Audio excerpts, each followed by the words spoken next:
That statement with a grain of salt, because you can experiment, you can research, but if people originally subscribe for Minecraft playthroughs and your new thing is you're really into vertical gardening, that might be a hard pivot.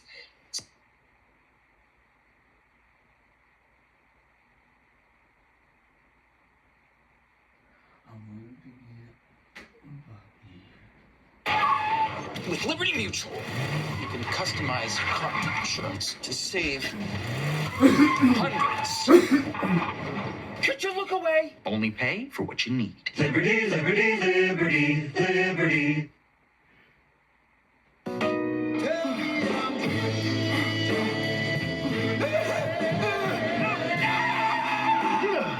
Banana.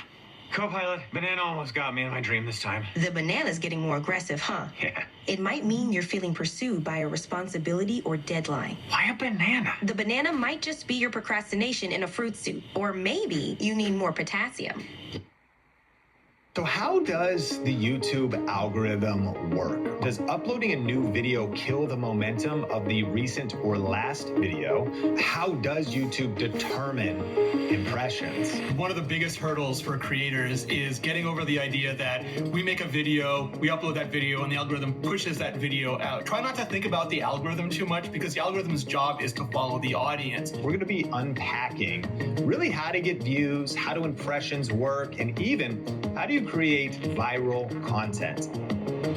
I'm joined by Renee Ritchie, who's the head of editorial and at YouTube Liaison, helping YouTube empathize with creators and helping creators succeed on YouTube. And he really is an incredible expert, because not only has he been creating content since 2008, one of his channels has grown to over 300,000 subscribers, and he is a practitioner himself, as well as working at YouTube and being at all the events. He really can give us some insider insights to help you create an unfair advantage in 2025 for your YouTube channel and your content. Renee, welcome back to the podcast. Thank you so much for having me. It's always great to be here. So we did a community tab post and so many questions came in, and I want to hit those in relation to the algorithm, impressions, videos momentum, why a video has momentum and loses momentum. But from a high level, can you explain how the algorithm works? Sure. So I think one of the biggest hurdles for creators is getting over the idea that we make a video, we upload that video, and the algorithm pushes that video out to viewers, when it's actually the other way around. What the algorithm does is pull videos for viewers. So a viewer will open up the YouTube homepage on their phone or on their laptop or some other device, and within a few milliseconds, the YouTube algorithm will try to figure out what are the best videos for that person at that time, on that device, and populate those on the screen, the videos that they're most likely to want to click on, watch, enjoy, interact with, so that they have something that's going to be satisfying for them to watch. So the advice that we try to give people is try not to think about the algorithm too much, because the algorithm's job is to follow the audience. So if you have questions about the algorithm, replace it with the word audience, and almost all of the time you'll get a way better answer. And one of the things that everybody wants is views. Like, how do I get more views? But before you can get a view, you have to get an impression.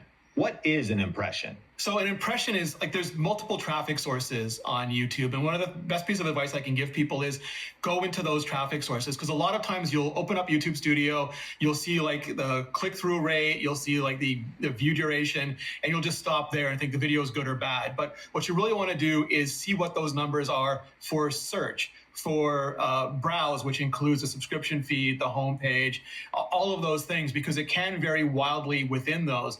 And impressions are specific mostly to the browse tab. Anytime we show a thumbnail, I guess search as well, anytime we show a thumbnail on the page and a viewer has the opportunity to look at that thumbnail and choose whether to click or not, that's an impression. The thumbnail being there in front of a viewer is an impression. And so by nature, if a video gets 1,000 impressions, that just means a chance to be viewed. And if the video had a 4% click-through rate, then it means you, out of 1,000 impressions, you would have gotten 40 views. Downy Rinse and Refresh. Fights odor in just one wash. Guaranteed. Oh, it smells so clean. Downy Rinse and Refresh, it's a dream. You know Cheez-It made extra toasty? Of course. Want it, need it, cheesy.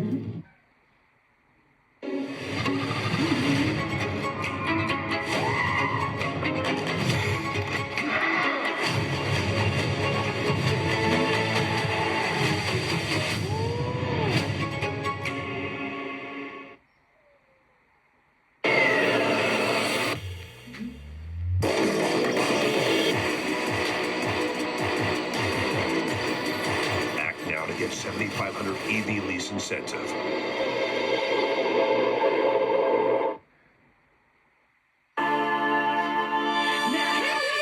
I can't help it if I pop and see them watch like it's outrageous how this flavor got them shook. Hold up. I feel fabulous.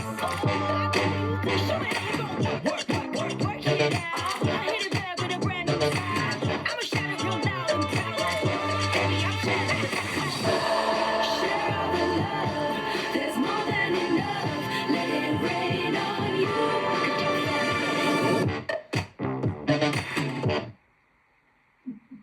Then it means you, out of 1,000 impressions, you would have gotten 40 views. Yes. Yeah. So yeah, it's that thumbnail was shown to a viewer as an impression. And if we break down these traffic sources, for those that are maybe thinking about how they could strategically use them, Shorts feed is a traffic source, and that's also a little bit different than impressions. An impression is kind of the same, but if it's actually being in the Shorts feed, it means it went through someone's feed. They may have swiped away from it, but it went through their feed distributed by YouTube, correct? Yeah. Yeah. So with long form videos, when you look at those browse areas, those browse surfaces, you have impressions and click through rate.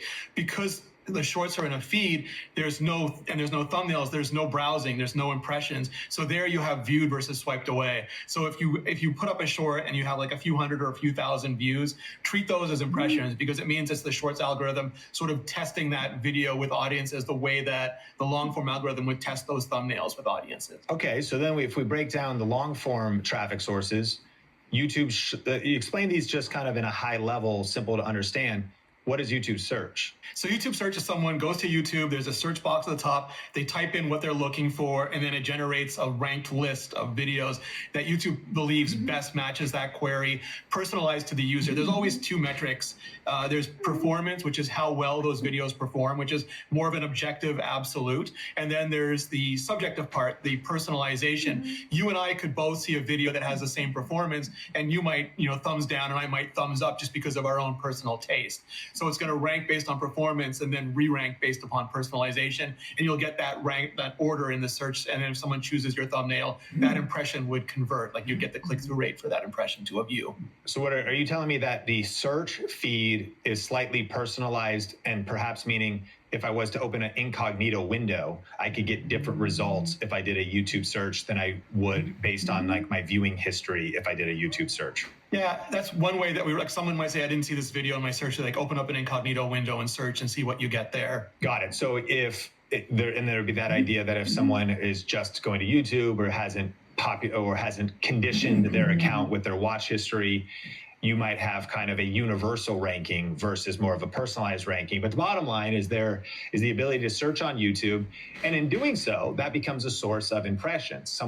Doesn't mean they're going to watch your video, but if your video ranks anywhere on that first page or any page that a viewer clicks through, they could see your thumbnail, and that would be the equivalent of one impression. So then another traffic source is browse features. What does that mean? So browse features is where there's sort of like a bunch of thumbnails on the page, and you can browse through them and click on the one that you want. So for example, the subscription feed is one of those. Probably for most people, the home page is the biggest source of browse traffic. And then I think there's up next is also included in there. Got you. So that's traffic from the home page or home screen, the subscription feed and other browsing features. And then there's suggested videos.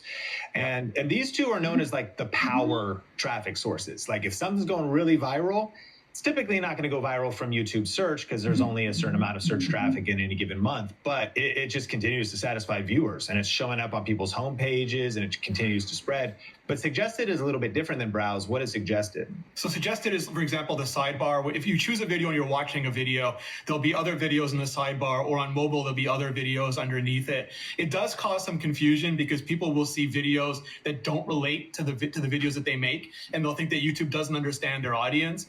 But what YouTube, again, is it's not centered, like the discovery system is not centered on creators, it's centered on viewers, and viewers typically have a wide range of tastes. So if I click on one of your videos, I might see like a couple more of your videos in the suggested sidebar. Then I might see videos from other creators who make things that are similar to yours. But then I might see other videos based on what I watched like 20 minutes ago. Like maybe it was I was watching a bunch of sports videos or coffee videos, and I'll see some there. So then if I click on a coffee video, they'll go into suggested and say, hey, they came from Sean Cannell. Does YouTube not understand my audience? But it's the opposite, is that we understand that people like varied topics and that people choose their own journeys. Sometimes they want to keep going. Sometimes they want to change the channel, literally. So we make, so suggested is the videos that YouTube is recommending next to what you're currently watching. Yeah, it makes total sense too. Sometimes, especially if it's video podcasting or education or something, at some point, like you said, you're done, but you want to go then watch a music video, or you want to go catch up on a political town hall or something. And so it might seem completely unrelated, but YouTube is a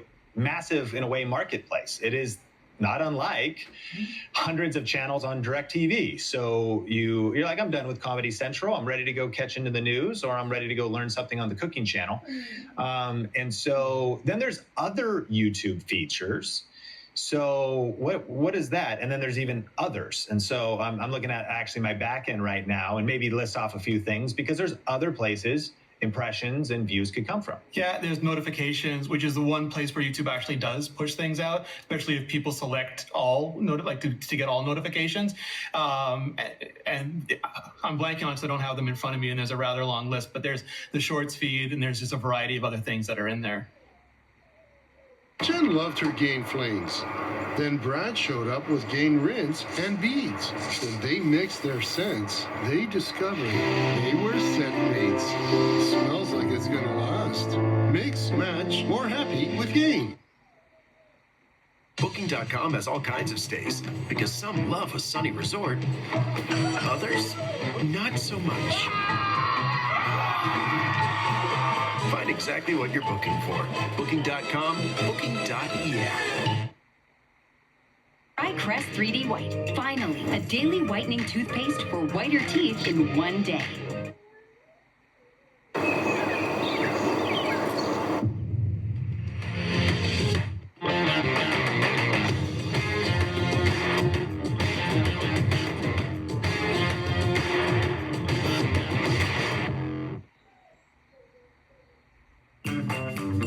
Mazda gives you more. More comfort. More room. More peace of mind. When you leave nothing out, there's more to move you. Discover more at the Mazda Summer Sales Event. Current inventory remains unaffected by new tariffs. Take advantage of one of these exceptional offers during the More to Move You sales event.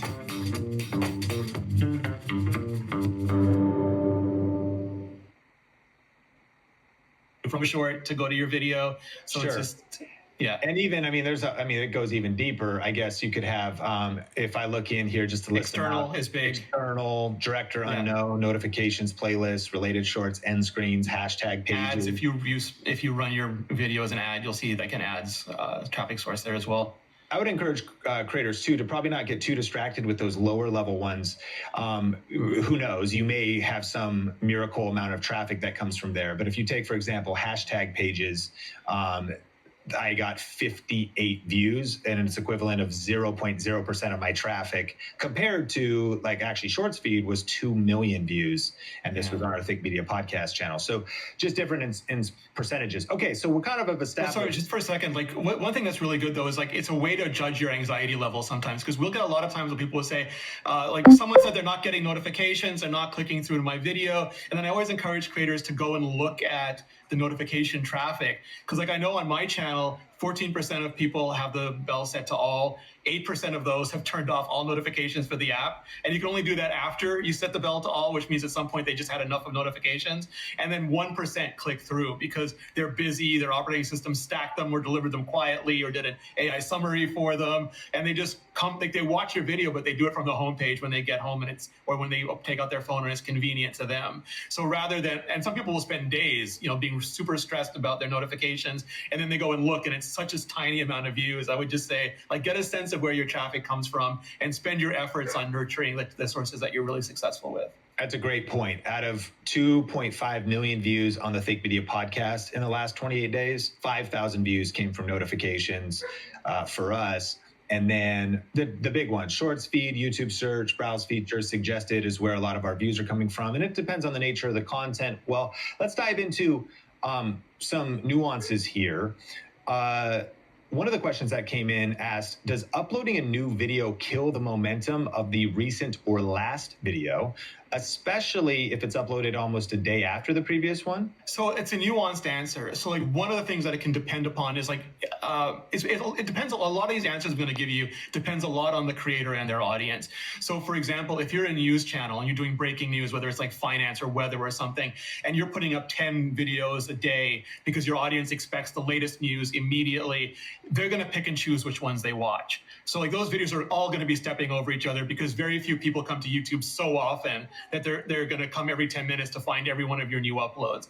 Other people, maybe they do an engineering video and the project takes them 3 months. So they post 3 times a year or once a month or something. And that next video is going to have very minimal impact because most people are going to come to YouTube way more than once a month. So a lot of it depends on your content. If you can figure out sort of the rhythm of your channel, if people tend to come every 3 days, it's unlikely that at the top of recommendations, they would have 2 recommendations for the same creator. So you open up the YouTube app and you see your first 3 videos, or you open up on the desktop, you see your first 8 or 12 videos. It's unlikely that if you put up 2 videos close together, both of them will be there. They'll be the one that the YouTube system thinks is the most likely for the person to click on. And if they scroll down, they'll probably get to the other ones. But it does mean that at some point, people might start choosing in between your videos, depending again on the frequency and the urgency of those videos. Same thing, if you post a video and then go live, a lot of people are going to say, oh, they're live, I can't miss this. And they're not going to look at your video. So maybe go live and then tell everyone you're about to launch a video and think of it strategically. When stink lingers, use Lysol Air Sanitizer.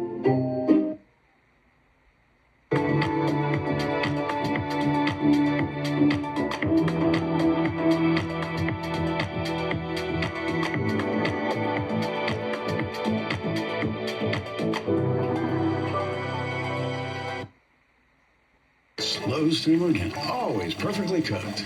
Bush's beans. Make it the best. Here we go. I can't help it if I'm up and see them watching. I feel fabulous. Work it out. I hit it back with a brand new style. I'ma shout it real loud and proud. Baby, I'm fabulous.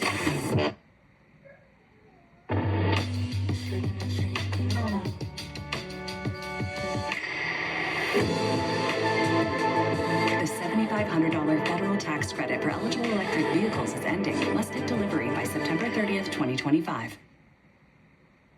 So let me know if my thinking is correct here. You're saying it's unlikely that 2 of your videos would be recommended on the golden opportunity of YouTube traffic would be someone logs in, your video's right there on the homepage. If it's on desktop, there's 8 choices. And if you're there with a great title and a great thumbnail and people click on it, love it, then you are theoretically going to get disproportionate distribution, and maybe the video even goes viral. It's unlikely there'll be 2 recommendations there. However, that could lead you to the idea that, well, I only want to upload 1 video so that a week, let's say, so that it has the greatest chance of making it to the homepage, but that would not necessarily be the logic. Even if you were to upload 2 or 3 high quality videos, high effort videos, even though there might not be 2 there, you're also giving your chance more at bats. Because if your video doesn't perform, its distribution, if even subscribers are skipping over it, well, then it's also maybe likely you would have 0 recommendations on the homepage, let's say. And so it's a nuanced answer to your point that if you're putting out great content, consistent uploads, are giving you more at-bats. Is my thinking correct? Yeah, and maybe like a video is overperforming, so you decide, you make a strategic decision to give it a little more space. Or maybe it's underperforming, so you make a strategic decision to upload another video closer. Or you know that these are just entry point videos, and they'll start watching the first one, but then they'll go to the second and third one that you know that someone who just loved that video would love to watch next. So it has to be part of an overall strategy. The only thing I'd call out there is that each traffic source primarily affects the same traffic source. So if you upload a video and your subscribers aren't into it, there's no like algorithm in the subscription feed, so it doesn't really matter. What matters is on the homepage is how people who watch on the homepage are reacting to it. 'Cause I know some people are they worried that their subscribers won't be into it. Check to see how many subscribers actually watch the subscription feed versus the home feed, and then figure out, does it really matter if they aren't into it? As long as like if it's really compelling, great packaging, the home feed is where that sort of performance is going to be measured. So let me just then a totally personalized answer. We upload the Think Media podcast on Tuesday and Thursday as a target, and if Tuesday popped off, like you said, wow, that one's getting 2x, 4x our typical performance. It's a 1 out of 10. Would you give it more space? I'm asking you personally, and maybe say, hey, let's push back the Thursday upload. Let's let this thing continue to run. And for us, we found that flexibility. We can study our upload times. When should we upload? We could upload on Friday or Saturday. And actually, as far as how many of our viewers are online, it stays pretty consistent, and we would be paying attention to that as well. But if what would Renee do if you really had a breakout video on that Tuesday? Would you give it some space? Yeah, so like the way I'm going to answer this is like there's two different like large categories of personality type. There's one personality type who really cares about the immediate performance of a video. If you are that type, it's easy to say don't, but if you are that type who like, I've launched a video, I'm sitting there, I'm waiting for it, I would give yourself a little space. Like let that video perform as best as possible. But if you're somebody who uploads a video and then doesn't look at it for a week, you're like, whatever, system's going to do what it's going to do. We've found that over the course of a month, when you publish doesn't matter that much overall, because those views will accrue. Like maybe like you won't get 2 videos in the top spot of recommendations, but maybe like 2 days later that person comes back to YouTube and the other video is there. Like, because YouTube doesn't give up on videos, it keeps testing them. So if you're willing to like wait and you're not sort of like bound to the initial day's performance, I would just stick to your schedule and not worry about it too much. Old Renee tended to be very like stuck on the immediate performance. Like current Renee is like, just set it and like leave it. I think that's smart, and not to, I think either personality type I think is okay, but I almost feel like that's a more like maturing type of perspective, as you've just been on YouTube over the long haul, not unlike me. I think we go into that, stick to the schedule, stick to the system, stick to putting out the best content you can, and just understanding the shelf life of YouTube videos. Like, I'm like anybody emotionally tied to the day of upload. Oh, 10 out of 10. I'm a failure. Of course, it's emotional roller coaster. But I have just learned, especially with our obsession at Think Media for ranking videos, that it's like, man, the first week or the first month, man, if you're especially creating evergreen types of content, videos can be getting views for weeks, months, and years to come. And 5 years later, if the video is still getting significant views per hour, you're not thinking back like, wait, was that a Tuesday or a Thursday? What was the upload time? Yeah. It's irrelevant, like ultimately, because the long game of YouTube on evergreen content sort of trumps all of this stuff. Short-staffed, we all have to do a little bit more. That's why we switched to Dawn Professional. Its grease-cutting suds last 2 times longer, so we can wash double the pots in just one sink. Which means we can focus more on our famous baked ziti. Dawn Professional Manual Pot and Pan. Twizzlers, keep the fun going.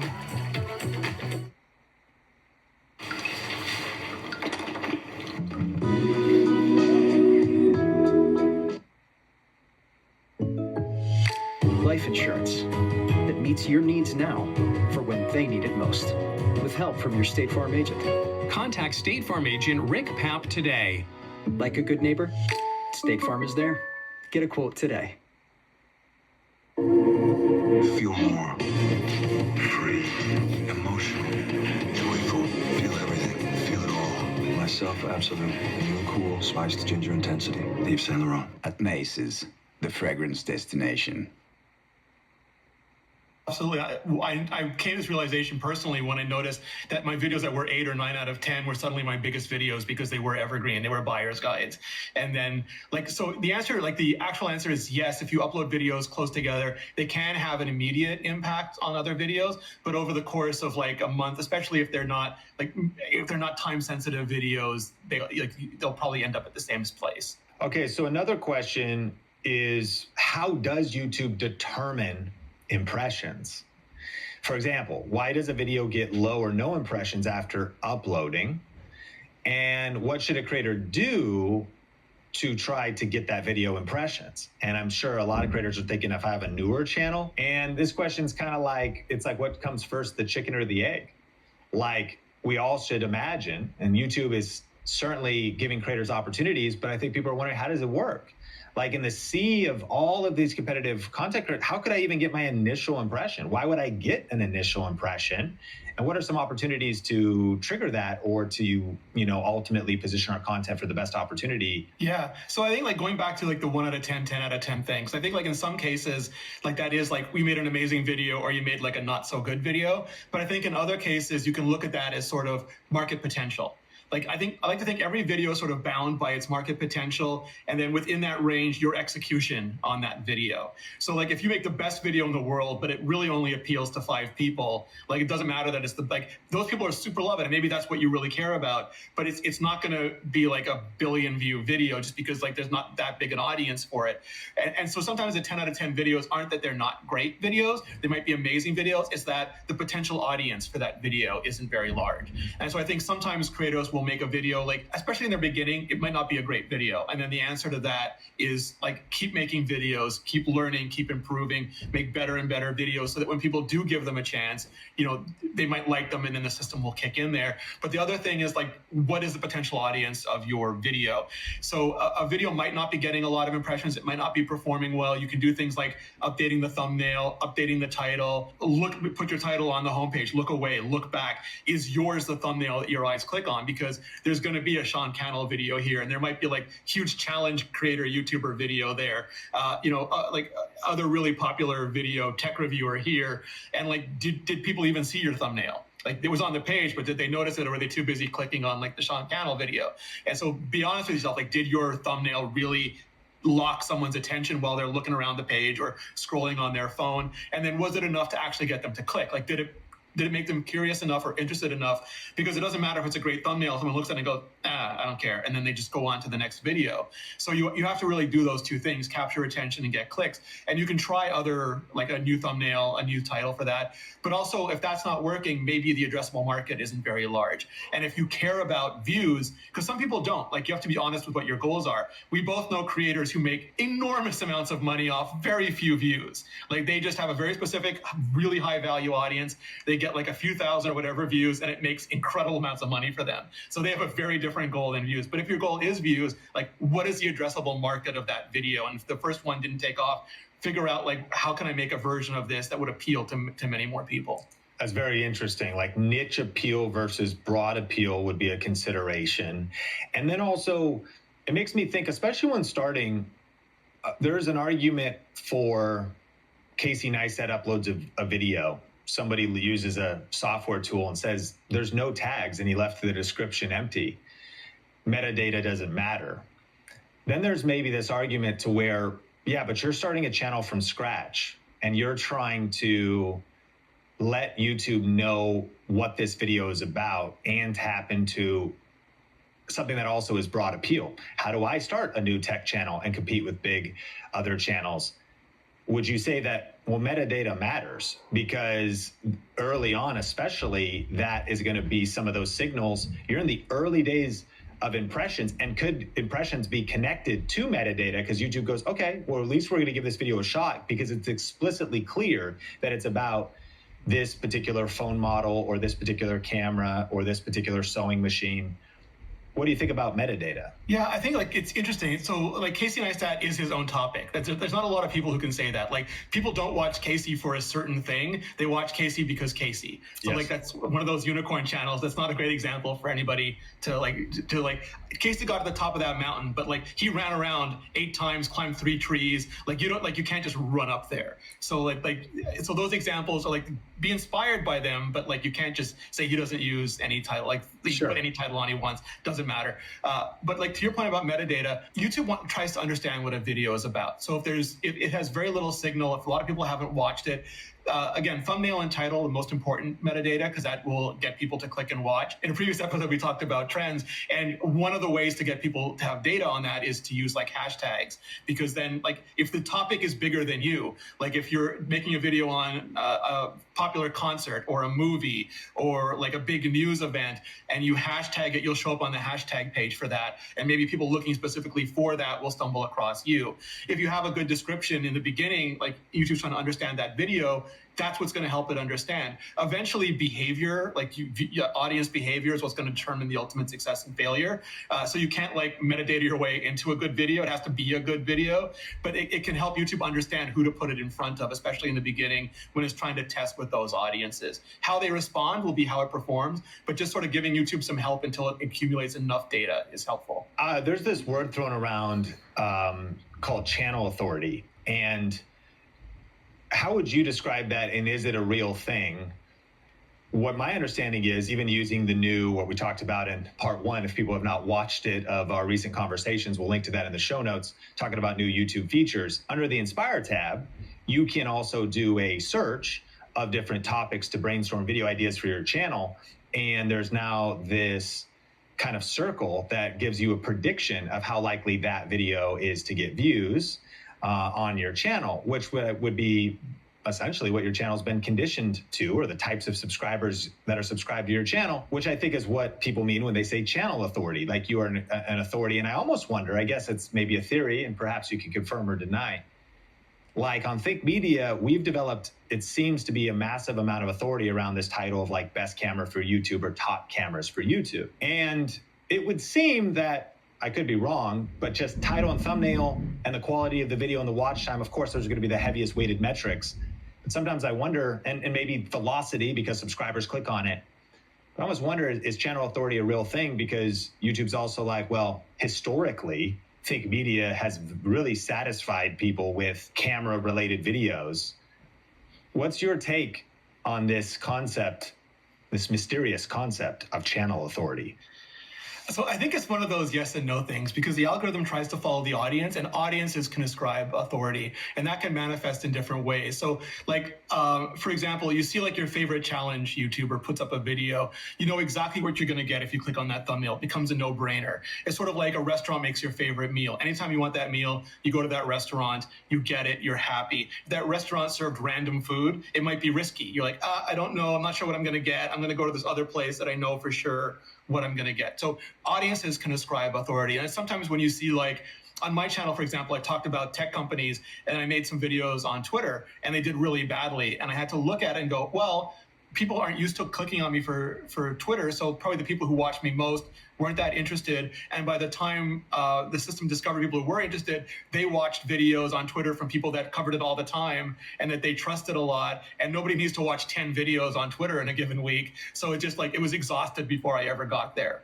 But on the same token, like you can make a random video and it'll go viral. And there's no, like, you don't have any authority on that video, but it was something people really wanted at that time or didn't even know they wanted or didn't have competition that was underserved. So I think that audiences can ascribe authority, but on the other hand, like you always have these endless opportunities to do things that maybe you don't have authority for, but there's like a unique moment where that video just really resonates with people and takes off under its own power. So under the Inspire tab, I mean, what YouTube is saying, if we brainstorm a topic and it says, yeah, this is probably going to be a peak topic for you, that's the Inspire tab giving us feedback of who our audience is. correct? Yeah, it's sort of like the audience tab. You'll go there and you'll see which videos are bringing people back to your channel most often, but also which channels and videos people who watch you are also watching. And that can give you an idea of like, make more videos like those videos, or make videos of people who watch those videos would love to watch next. Or these are videos I'd never thought of, but I could do my own unique spin on because my audience is obviously interested in those things. And this is just like the next level of that. It's like, what are people watching here? What else are they watching? What do we think would be a really good fit for those people who are watching those videos?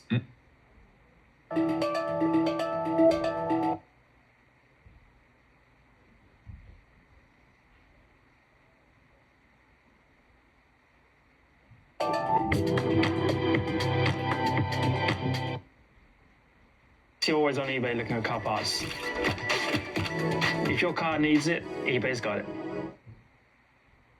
I used to run out of my liquid detergent so fast because it's mostly water. And that's why I switched to Tide Power Pods. They're pre-measured to meet the cleaning needs of today's big machines. Look how big they are. They are packed with 4 times more cleaning power and 2 times more odor fighters. Skip those costly pre-treaters. These Tide Power Pods deliver mega Tide cleaning.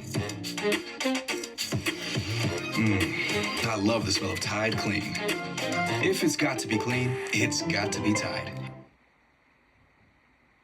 Are we people or are we something else? We did something nobody thought was possible. We ended death. Feels good, doesn't it? Being more than human. But there's a price.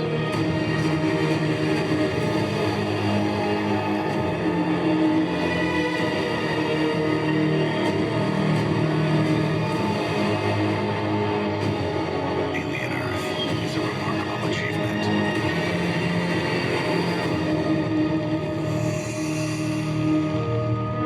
Don't miss FX's Alien Earth, now streaming on Hulu and Hulu on Disney Plus for bundle subscribers. That's very interesting. So it's kind of an amalgamation of in a way, a black box of data from YouTube of a combination of factors. So leaning into that, especially when we only have so much energy, many of our listeners might be trying to make one video a week and trying to put out an excellent video a week is its own challenge. Even if you do it full time or you're working a 9-to-5 job, you know the challenge of that kind of consistency. Well, when you use that Inspire tab, you ultimately, if you publish a topic where YouTube predicts, and of course, it's always take it with a grain of salt, and the AI could be right or wrong, but if YouTube predicts that it's going to be very low interest from your channel versus the other one, it's going to be peak interest from your channel and these other factors you're talking about, well, I'd prefer to do 4 peak interest as opposed to 4 low interest if I'm also trying to go full-time faster, if I'm trying to put out the videos with highest potential reach, views. How would you address my thinking there? Do you ever wish that YouTube came with a cheat code? Well, it kind of does. It's called vidIQ, and it's packed with AI tools to help you grow your channel faster. Think of it like having a YouTube expert in your corner, giving you personalized tips and tricks to improve your videos so that ultimately you can get more views and subscribers. The best part is you can try it out for 30 days for just $1.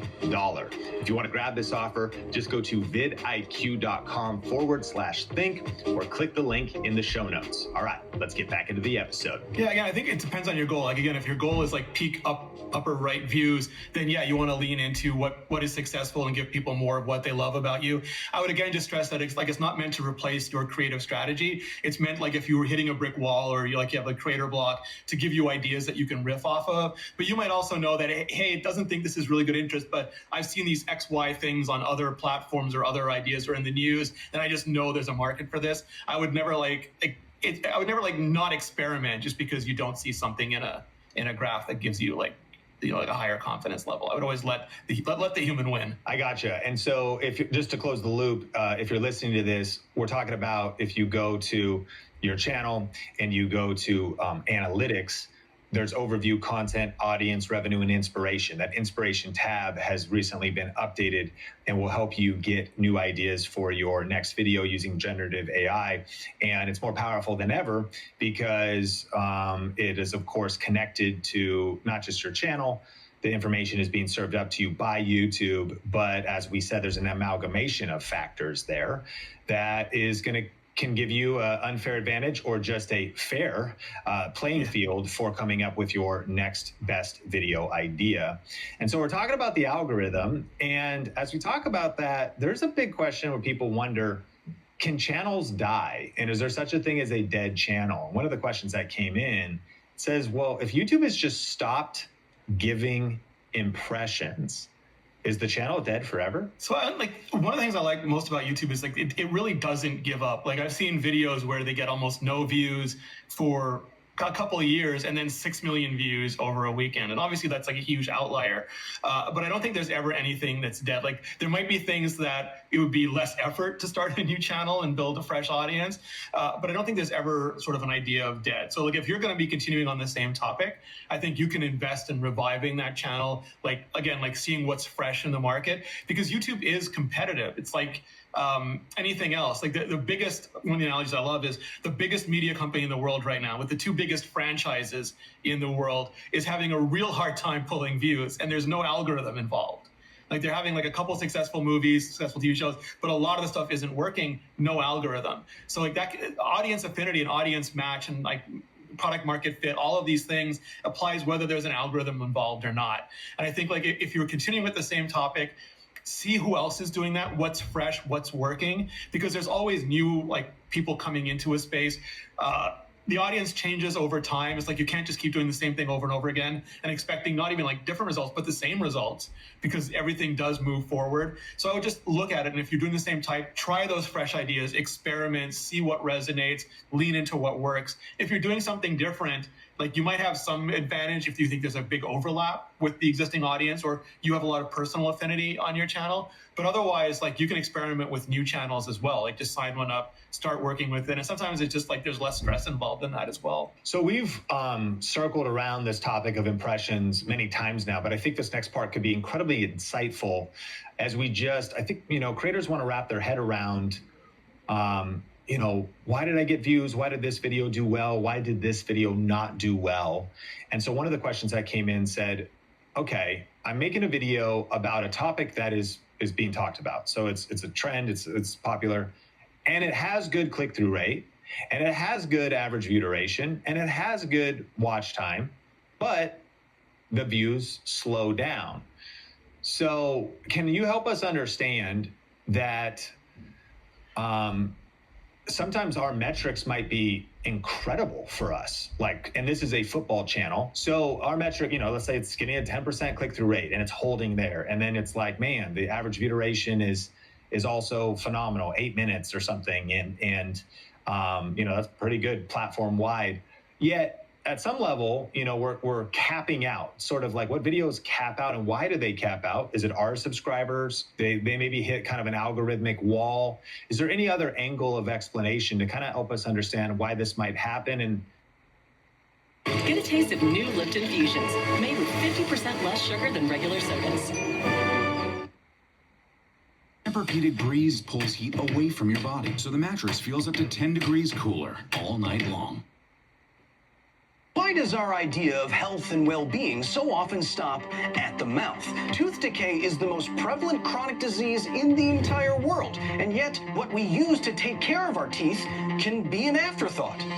No longer.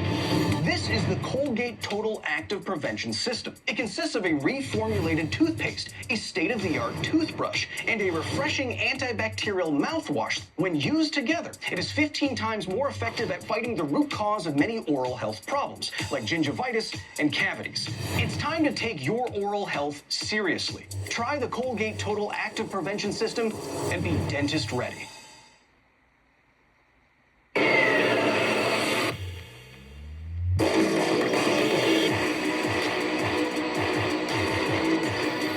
Act now to get $7,500 EV lease incentive.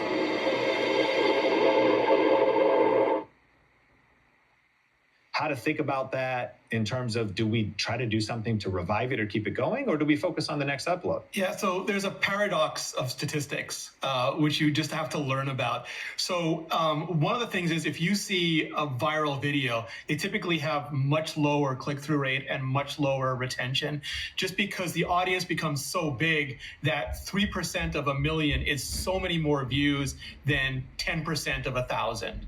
Like, you're just, as the videos grow and grow and grow, the chances of any one person clicking on is lower, but so many people are getting impressions that even with a low click-through rate, that just translates into a ton of views. So typically when you see a viral video, it's not that the metrics are super high, it's that the metrics were high through the core audience, but then it went into like a much more casual audience and they loved it as well. And then it just kept going more and more. And the metrics are going down because the casual audience is less invested, but the size of it is so massive.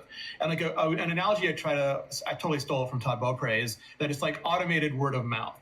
So let's say like I watch a video and I love it, and I know that you and 2 other people that, friends of mine, are really gonna love it too, so I recommend it to you, and you're like, not my cup of tea, but the other 2 people are like, you'd love this video. They tell 3 more friends, and they tell a bunch more friends, and they tell a bunch more friends. But it gets to a certain point where we've exhausted our friend circle. Everyone who is interested in it watched it or passed on it, and there's just nobody else that we can recommend it to, or we don't know anybody else to recommend it to. And that's when you'll typically see a video like launch and YouTube is like, this person would like it, this person would like it. Oh, we've shown it to everybody we think would like the video, and they've either watched it or not. And then it tends to go back down.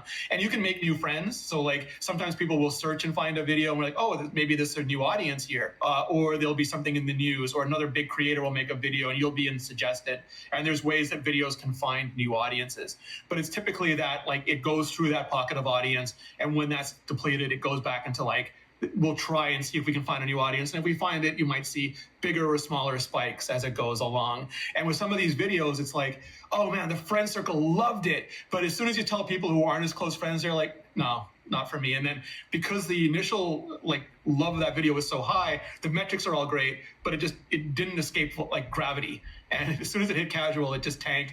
And the way statistics work is you won't really see that. It's like the amount of impressions you got compared to the amount of people, the core audience that loved it versus the casual, you just see those really good metrics.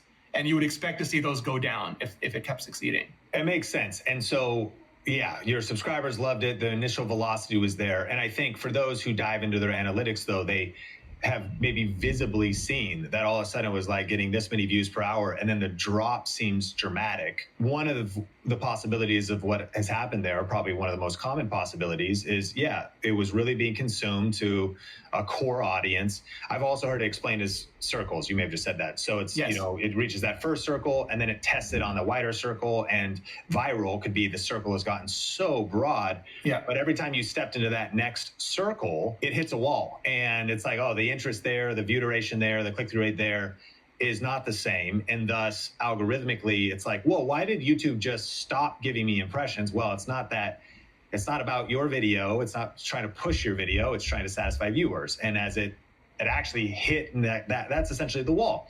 More casual viewers, even if they're your super fans, you've got, or supposed super fans, you've got your core audience who loves your stuff, but just because they're subscribed, they subscribe for all kinds of different reasons. In fact, I heard you say once, subscribe means different things to different people. Explain that. Because just because you have a subscriber, like, wait a minute, I have 100,000 subscribers. Why are they not all watching it? Why are not all my videos getting 100,000 views? Well, not everyone's hit subscribe because like they wanted to see everything for every minute. What does subscribe mean, or what could it mean? Yeah, so I have a friend, Dave Wiskus, who has a great analogy. He's like, subscriptions, number of subscribers is all the money you've ever had in the bank. It doesn't mean it's your current balance. Like, those are active viewers. And for most people, that's a great number, like to just know every dollar you've ever had in your bank account. But what you care about is your current balance. And so care about like returning users or unique viewers, like what your current viewers are. That's much more important, because some people do subscribe as sort of like a mega like a super thanks. They're like, I love this, I'm gonna hit subscribe because you deserve it, you earned it. Other people are like, I want to bookmark this channel. Like, it's not something I want to watch all the time, but I want to be able to come back to it. Other people are just like, hey, also like it varies by region, it varies by generation, how many people will subscribe. Some people just subscribed, and then like 3 years later, like if they were 13, now they're 16, completely different person. If they were like 15, now they're 20, completely different person. And people's interests change. And I think a lot of the times we don't think about our own behavior, but if we think of ourselves as viewers, go into the sub feed, see how often you clean that out, see how often you actually watch all the channels, think about how often you click through every video in there. Because I know I go to my sub feed every day, but I can't watch every video in my sub feed every day. So like subscribers is like, it's an interesting metric. If someone subscribed to you right now, they're probably really interested in you. If they subscribed to you 10 years ago and just never cleaned up their sub feed, probably not as interested anymore. So one of the questions we actually get all the time is there's a lot of creators who started a channel sometime in their past. And you started back in 2018. The first channel I ever started was for my church in 2008. You started your first channel. I think it was in 2007 that we started a channel for my local church in our small town, and have started many channels since. There's others who have started maybe a personal channel. They uploaded a Backstreet Boys clip, the thing of their dog, some random recital or something, and then they abandoned it for a couple years. So people always wonder, should I post on my old channel or on my new channel? And the specific question actually said, my old account from 2007 with some awful random videos. Is it better to start a new account, or is it helpful for the algorithm to use the old one? What would be your decision-making framework to decide, should I start a new channel or post on an old channel? Yeah, I think like one of the nice things about YouTube is the algorithm tries not to have opinions. It just looks at behavior, like audience response. So I would, like, if you think that you have an audience there that is into you and the kind of stuff that you like, it could give you like an initial advantage. Like if people subscribed for whatever topic, but they just love the feeling you get them. Like some people are just really funny, and people initially come there and they watch like the video for the topic, and they're like, this creator is super funny, I love them. And that creator does something else and it's just as funny, they're there for it. Or like the Casey Neistat example, they don't really care what Casey does. They just want to watch Casey. So if you think that like there's some affinity for you or some crossover in what you've done then and what you've done now, that would just give you an initial push. Like it can be good to do, and I would experiment and try it. Like there's nothing to lose by trying it. But if you think it's completely different audiences, our usual advice is same audience, same channel, different audience, different channel. And then it'd be worth, like, if you think there's just no affinity for it or nothing to gain from it, start a new channel. Think of channels like shows. Like Bryan Cranston can be in Malcolm in the Middle and he can be in Breaking Bad, but if that was the same show, it'd be really confusing. So you can have like the same person, but like base your strategy on the audience, not on the host, if that makes any sense. Yeah, and there's certainly a point to be made if you're very much a personality or a personal brand that has done different things like a Casey Neistat, that you're asking yourself, why did they subscribe in the first place?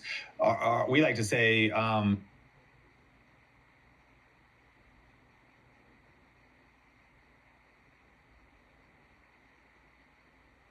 refreshing when things fit just right, like your auto insurance. USAA. Feel more free, emotional, joyful. Feel everything. Feel it all. Myself, absolute. New and cool, spiced ginger intensity. Yves Saint Laurent. At Macy's, the fragrance destination.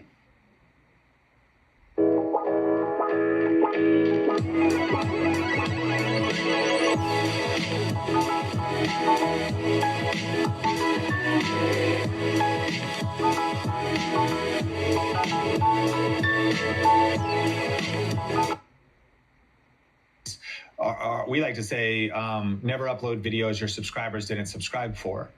And take that statement with a grain of salt, because you can experiment, you can research, but if people originally subscribe for Minecraft playthroughs and your new thing is you're really into vertical gardening, that might be a hard pivot.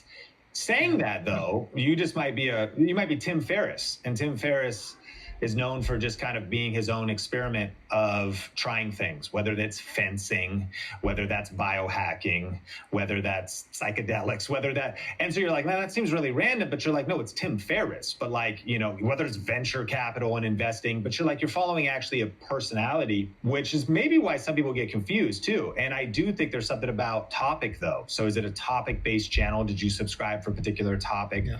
Think Media has had different personalities on the channel over the years, but the through line is we still talk about cameras, best lighting, cameras, tools.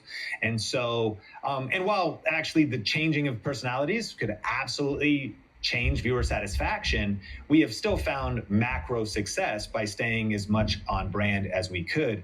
So that's some great advice. They go deeper in this question and ask, though, should I delete in private old videos if they don't have anything to do with the new content that I'm making? Yeah, so one way to think about that is so one of the ways YouTube works is watch history. So let's say you and I have almost identical watch histories, but you've watched some videos that I haven't. Those would be good candidates to recommend to me. And that goes back to that word of mouth thing. Like it understands that like you like similar things to me, so things I haven't seen, those are recommended. And watch history is like the connection that we have to those videos and those channels. So when you delete a video or private a video, it removes that connection. Now that might be something you want to do if you're like, for whatever reason, but if you think that connection is worth maintaining because there is, again, that overlap with people who might enjoy the new thing, it's worth keeping it at that point. Because a lot of times people won't remember the topic of the video, they won't remember the subject of the video, they'll remember the way you feel.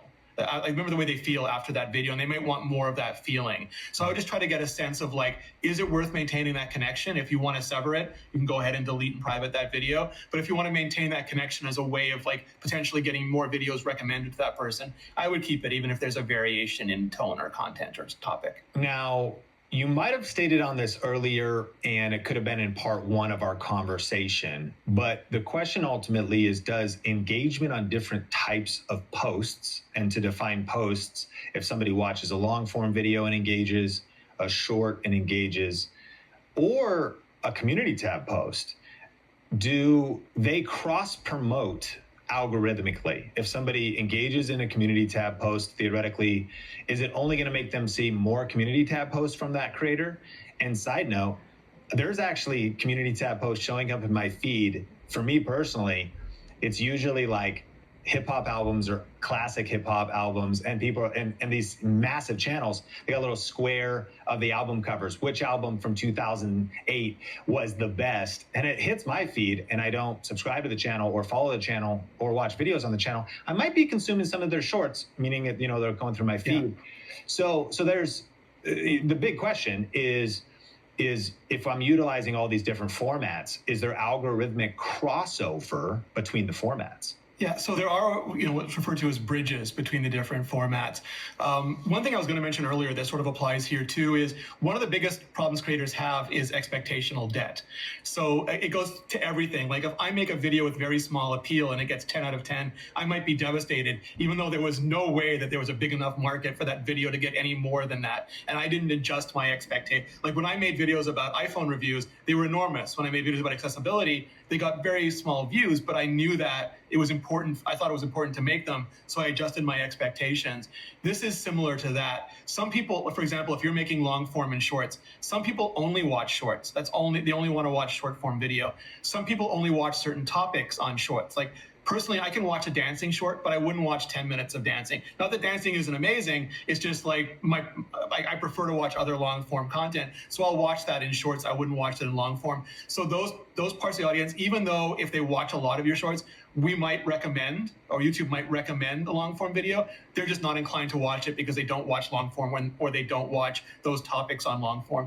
There are people who do watch both though. So if they engage a lot with shorts, we can test recommending the long form videos as well. Whether they go across or not, it's a different story. You can also put that like related video link on your short. We found like creators who just put the link there will say like it doesn't work, but we found a lot of creators who who know like their audience is there for a feeling and they do it very intentionally and purposefully, and they'll say like, hey, for the rest of this, click the link right here, maybe pop up a thumbnail of what the video looks like. They have a lot more success in moving people over. The most important thing is like, think like the viewer. No viewer is gonna watch something because you want them to. They're only gonna watch it or engage because they want to. So it's our job as a creator to make them want to, or to get them excited about wanting to do it. Whether that's moving from a post to a short, to a long, to a live. We've gotta make like a call to action and then reward them for taking that action. And that's what builds sort of cross-format affinity.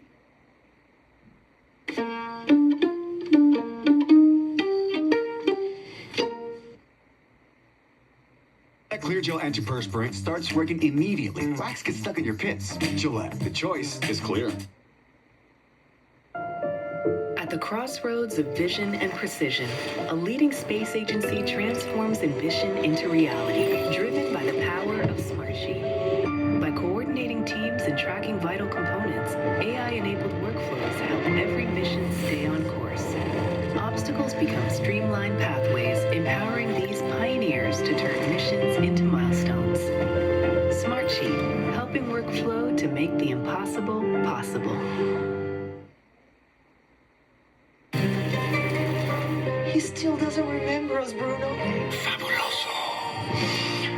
Fabuloso de accident. Long-lasting freshness to take the drama out of any mess. Fabuloso, dramatically clean. That's genius. And actually, I want to mention a video we'll link to in the show notes or an episode with the content strategist for Dave Ramsey, who has multiple channels, multiple personalities, multiple kind of a whole media empire. And he taught the 3-pillar strategy and how they do shorts and how I think it 10x'd their long form views, but they did it in a very particular way. To your point, it wasn't just accidental. It wasn't just throwing out a link, but they were very thoughtful and structured. And that is one of people's favorite episodes. So make sure to check that out later, and we'll link that out in the show notes. The last part of this question, though, is also, how are engagement metrics weighted on these different content types? And let me just isolate that to community tab. I'm assuming, and you can confirm for me, that like other social media platforms, even just dwell time is being registered by YouTube. If I stop on a community tab post and read it, even if I don't click like, I'm imagining YouTube is like, well, that's time on platform looking at the post. Is that true? Well, you can click with attention. It's like people will ask us if someone is on their phone and they pause on a thumbnail and starts to play, does that count as a view? And if they watch for long enough, they basically clicked with attention instead of clicking with their finger. So that will count as a view. So yeah, like if you started, like if we feel, or YouTube feels that you're giving attention to that thing, it does count as giving attention to that thing. It's just hard to put a number on things because there's so many different signals and all of them are very dependent on other signals. So, but in the large scheme of things, everything else being equal, whatever is not equal will win. So if you're doing a lot of something, that's going to count more than if you're doing a very little of something. Interesting. So yeah, I mean, again, I will see community tab post. Maybe it's a poll, I'll vote. Maybe it's a poll or text or a carousel, I'll swipe. I don't necessarily click like or dislike. Just as a personal anecdote, I don't know if I've ever clicked dislike in my life. I think I've either just clicked like. I haven't either. Yeah, I think I've either just clicked like or done nothing. But it is a way to tune though. Because there is personalization and ranking. If there are videos where you like the topic in general, but you don't like that specific kind of video, you can use the dislike button to sort of tune the recommendation engine to show you less of the videos you don't like, and the like button to show like more of the videos you do. So you can use that for personalized tuning. Yeah, and would that be? Would it be accurate to say you're kind of up prioritizing or down prioritizing? You're still subscribed to the creator. Yeah. You don't unsubscribe from the creator. You've proven in your watch time you like the creator, but you might down prioritize perhaps a topic, and then algorithmically YouTube is like, okay, we're taking that information into account for what we'll show you in the future. Yeah, it's not really like the subscribing is like another signal. So like it's not the entire picture, but it's more like you're just you saw like this topic, like you generally like this topic of videos. You may not particularly like this version of that topic, this subtopic, the way this creator presents. Like it's just a signal to less of this and more of the other thing. Okay, so as we're talking about the algorithm, a lot of people listening to this are juggling a 9 to 5. They maybe have aspirations to be a part-time or full-time creator. Maybe they love the side hustle, but regardless, whether it's family, whether it's kids, juggling it all. In fact, an individual in full-time ministry is working on a family travel channel and asked the question, how do I maintain growth when I'm not able to produce as much content as others? Would love your advice related to that, because if we're talking about the algorithm, I think we could feel like, man, competing with somebody that is able to produce more content than me is so difficult. But if you are in a situation where you had limited time and you can't post as much as the full-timers, what would your strategy be? So I think like everyone as an individual is going to have pluses and minuses, and maybe not even pluses and minuses, but they'll have circumstances. And there might be people who have a lot of time, but they've never learned to edit or to film, and they don't know how to frame themselves. So like that's just a skill they've got to work on. Other people might not have as much time to post. But we've seen across YouTube in general that there is no one way to succeed. One of my favorite examples is like Nile Red. I think he posts like 2 or 3 videos a year. They're 45-minute long chemistry videos where he transforms cotton balls into cotton candy or something, and like 20 million people watch them over the course of the year. Like they're just like ridiculous. And like some people might think, well, posting 2 or 3 times a year, there's no way that they're going to get traction. And like he's not like over the top. He's just standing there in his lab coat, talking very lo-fi, and people just really love the content. So I think like and it again depends on what your goals are, because like people can have different goals for their channel. But if their channel is like maximum growth possible, I would just lean into what you can do. Like if it does take longer, try to like spend whatever time you can like watching your videos or researching how things work. So when you do make the videos that you can make, you give yourself the best opportunity with each of those videos. Yeah, and I love that example you used of if you make like fewer high quality videos, which could be subjective, and at the start you're maybe still learning your skills, but essentially a ranked video on YouTube, whether it continues to be suggested or whether it continues to be discovered in search, can be your pathway when time is limited to growing your channel. Then essentially, it could be growing your channel passively while you're working, while you're doing your job, while you're working in ministry, whatever it is you're doing. And that was my story as well. Like I really focused on how do I make evergreen content that ranks in search and suggested, so that when it was a side hustle, it just took me one step closer every upload, hopefully. And it wasn't every upload because not every video continued to get views. But, you know, as I focused on that, it was my step-by-step process to going full-time on YouTube.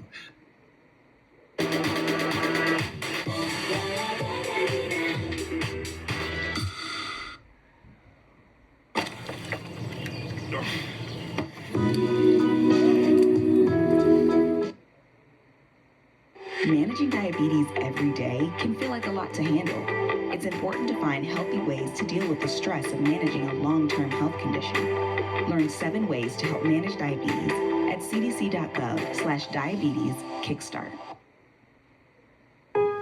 Lowe's knows that no matter the paint project, saving is at the top of the to-do list. So to help you refresh your space, this Labor Day, select one coat coverage interior paints or buy one, get one free. Lowe's, we help, you save. Say less is more. The Mazda CX-70 begs to differ. Discover more at the Mazda Summer Sales Event. Current inventory remains unaffected by new tariffs. Take advantage of one of these exceptional offers during the More to Move You sales event. You know, as I focused on that, it was my step-by-step process to going full-time on YouTube.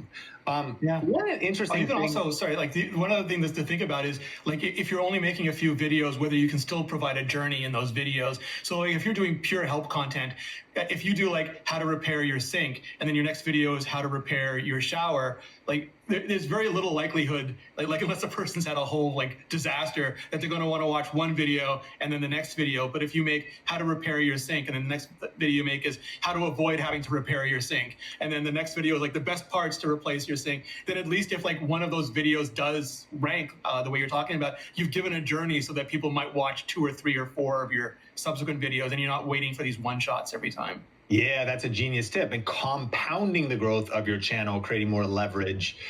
Now, one of the things that kind of is one of the oldest YouTube features and very rarely is talked about, but when people upload their videos, they sometimes get stumped, is YouTube categories. Like, do categories matter? What are the best practices for categorizing content? And if we take this to the top of the conversation, algorithm, impressions, can getting my category right at least give me, even if it's minimal, a little bit more metadata or information for my video to perform well? Yeah, so like it's one of those things where like aside from title and thumbnail, there's very little metadata that's going to mean a lot long term, but you want to choose what's most accurate for you. I wouldn't spend a lot of time worrying about it, especially if it's not like some people worry it's not 100% accurate. Pick the best one you can, and that again, like if you, especially if you're brand new and there's very little information about you, it does help YouTube initially understand it. But I wouldn't like devote like a lot. I would devote time to making better videos and not worrying too much about that. I got you. The specific question too said, actually, how do I best categorize faith content if I'm doing like a Bible study? Is it under education,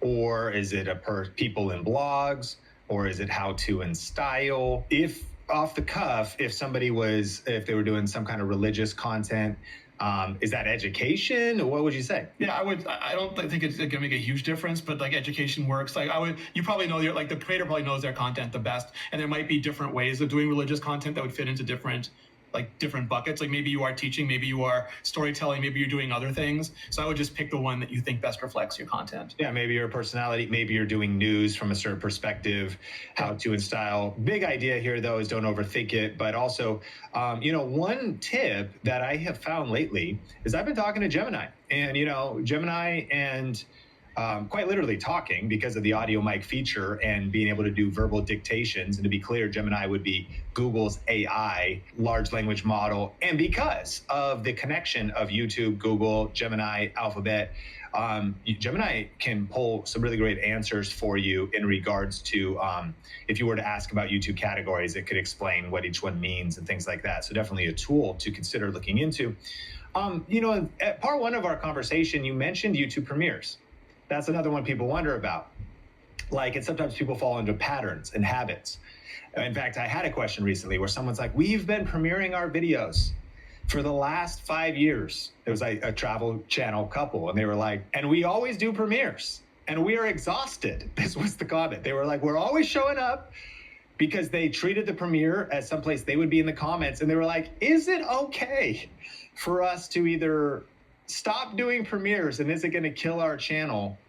And should we do premieres if it's really, like you said, it's a red carpet in the last episode. It's like a red carpet premiere. The big idea is that you're there to hang out with viewers for the first viewing and be in chat. I see some channels that just schedule and premiere it. They're not there. They're just, that's the way they upload. So is there a best practice? Is there an algorithmic advantage to using this feature? Or... With USAA Auto Insurance, you can file a claim faster than USAA.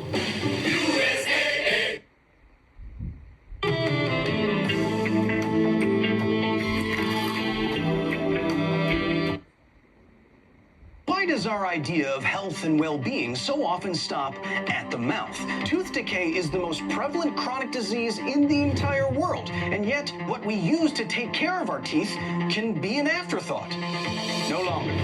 This is the Colgate Total Active Prevention System. It consists of a reformulated toothpaste, a state-of-the-art toothbrush, and a refreshing antibacterial mouthwash. When used together, it is 15 times more effective at fighting the root cause of many oral health problems, like gingivitis and cavities. It's time to take your oral health seriously. Try the Colgate Total Active Prevention System and be dentist ready. Discover curated, cozy styles for less at Ashley's Labor Day sale, going on now.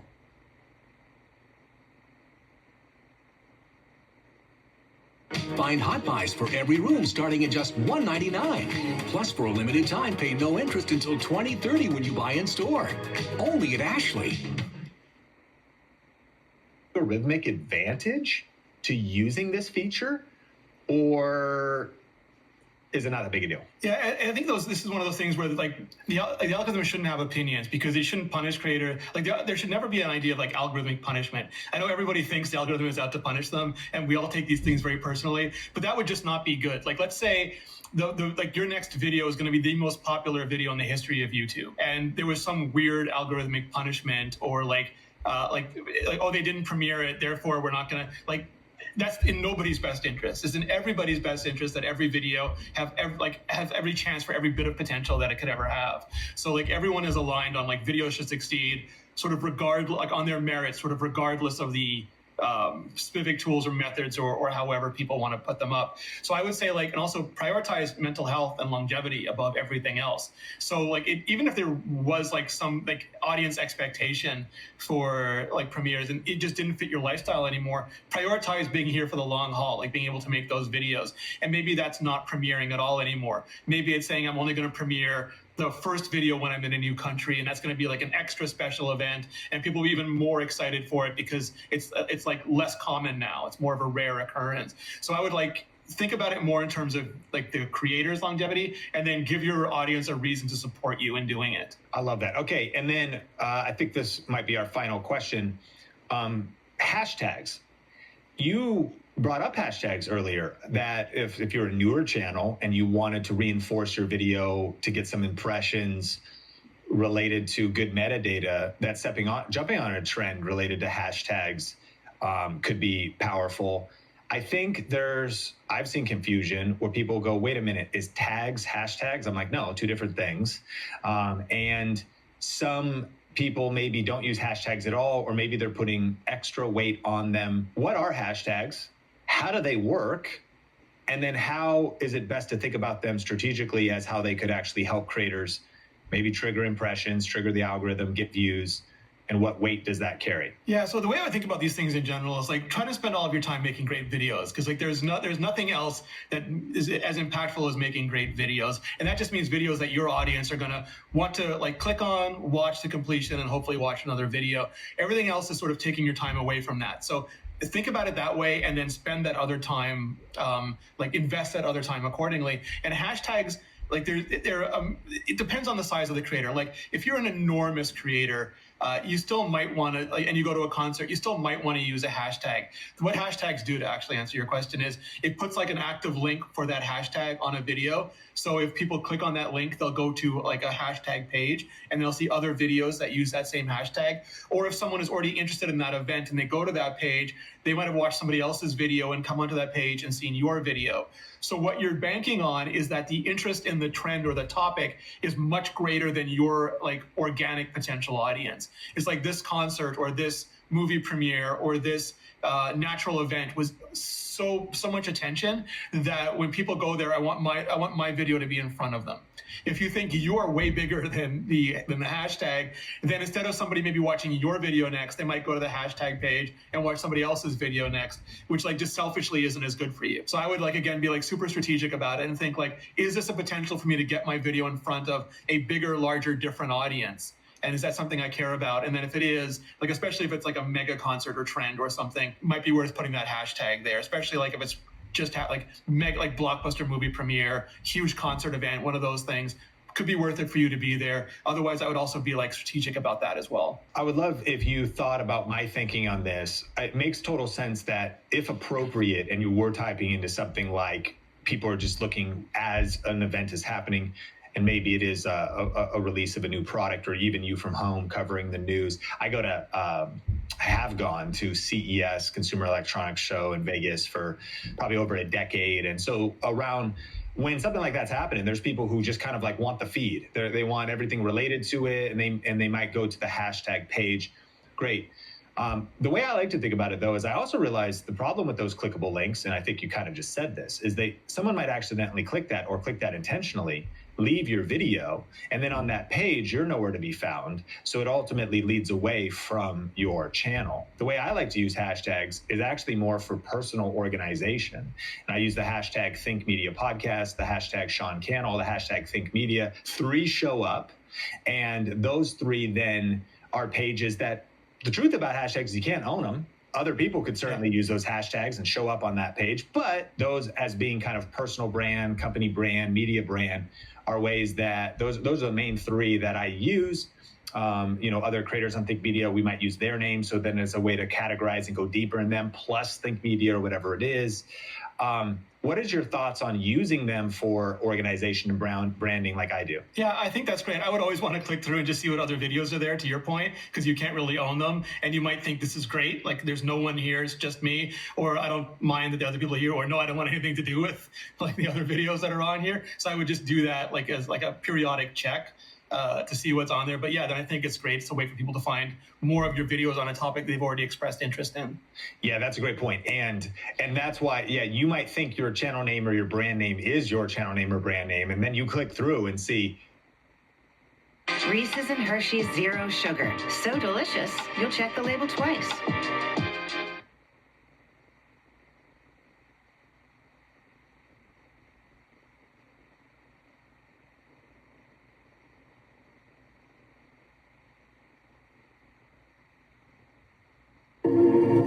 Feel more free.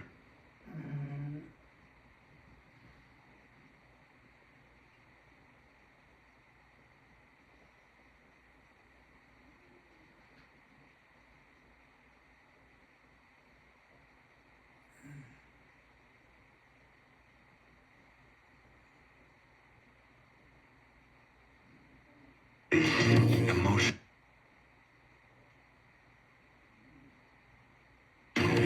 Joyful. Feel everything. Feel it all. Myself, absolute. New and cool. Spiced ginger intensity. Yves Saint Laurent. At Macy's, the fragrance destination. J.D. Power has ranked Nissan #1 in new vehicle quality among mainstream brands. Get 0% APR for 60 months on the Nissan Pathfinder, Nissan Murano, and Nissan Rogue. Now get 0% APR for 60 months on select popular models. through and see, oh, whoa, there's somebody else, or this is some weird trend, different industry or something. You're like, wow, there's a bunch happening here. So the big piece of advice, make sure to click through and just check, see what's there. And then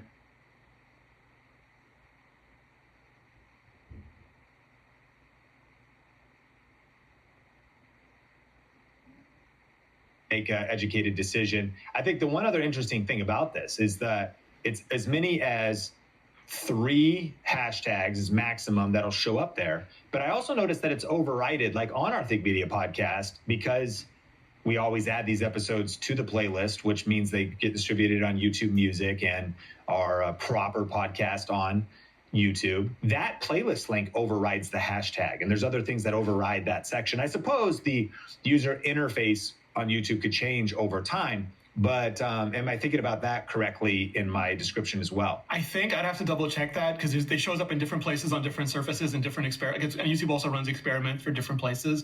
So I might not be seeing the same thing that everybody's seeing. But I would, again, go to find an old video, put the hashtags in, see where they are, experiment, see how it changes, see what works best for you.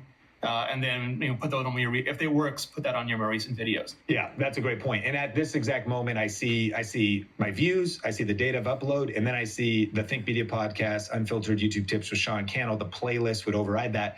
That's a good point, though. The metadata you're adding or the optimization of your video, the tapping into YouTube features, YouTube experiments, tries different tests, different surfaces show up different things. Maybe a good piece of advice for listeners as we land the plane is I've heard it said for like an entrepreneur mindset, eat at your own restaurant.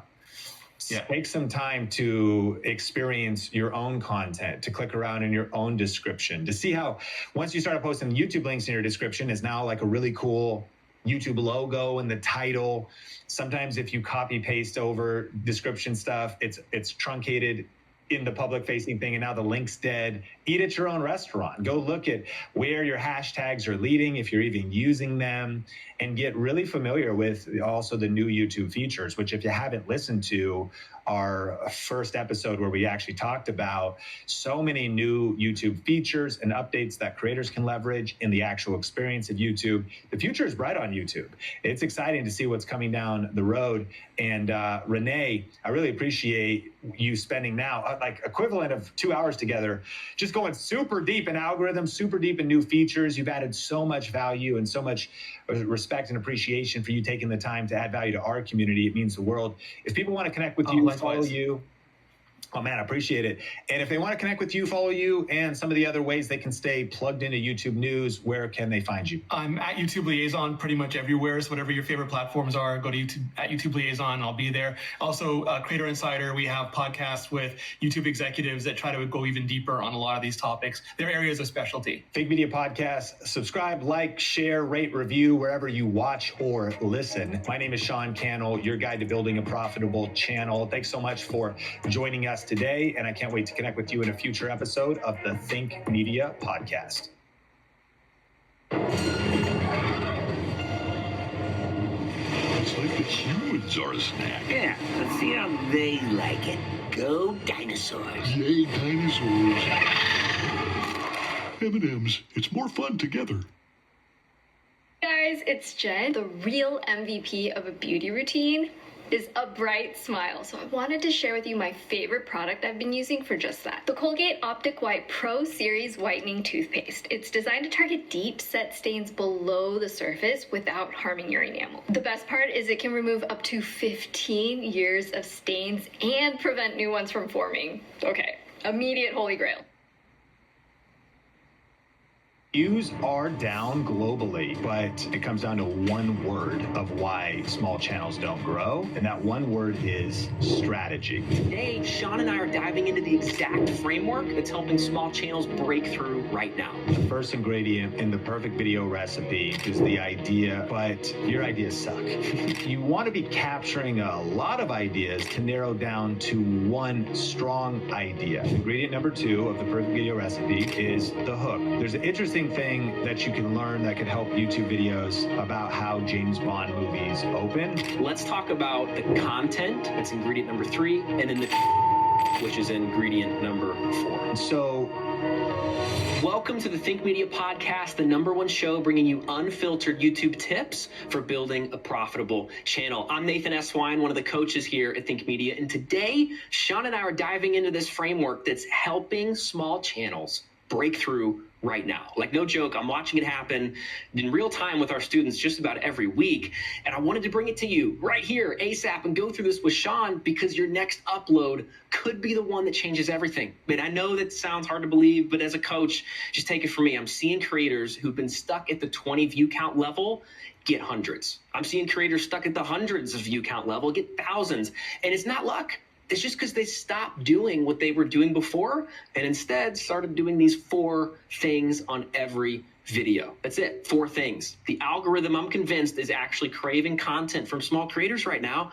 You just need to know what it's looking for. So, Sean, I want to dive deep into this framework because I believe this is the blueprint small channels need right now. So let's fight for these creators. You in?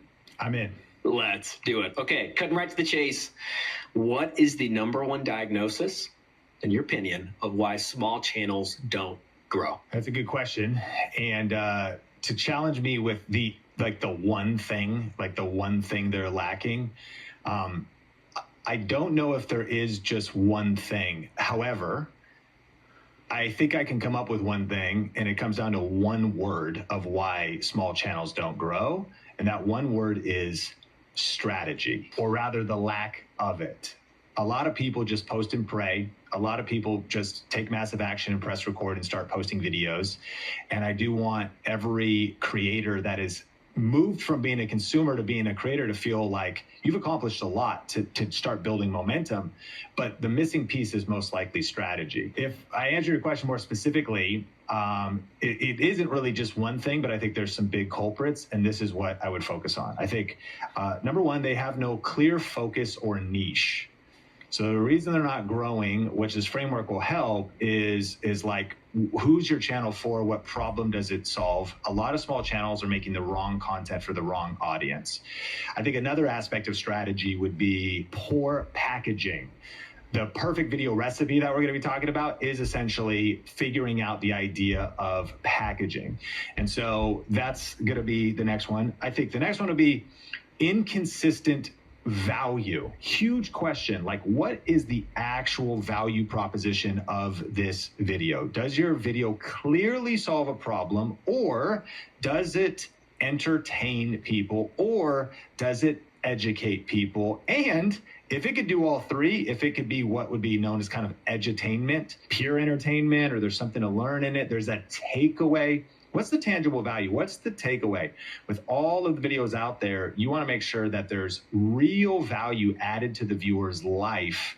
And then I think the last part of strategy would be the wrong format for the moment. What do I mean by format? Vertical is a little bit different than talking head, than a video podcast like this, than a video essay, than faceless content, than overhead drawing. There's more formats than people realize, and sometimes maybe the information is disorganized, but it's presented in such a way that if you just change the format, like brought some organization to it, maybe presented it a little bit different, maybe gave up a previous format, tried something else, that could fix your problem. So those, if I was doing a check engine light for small creators, the one big problem is a lack of strategy. But strategy is multifaceted, and that's the nature of YouTube. That's the point of this podcast, is like, if our problems could be oversimplified down to one thing, then YouTube would be easy. But YouTube is a collection of like multiple disciplines. It's like, man, we're doing video and audio and visuals and thumbnails and titles.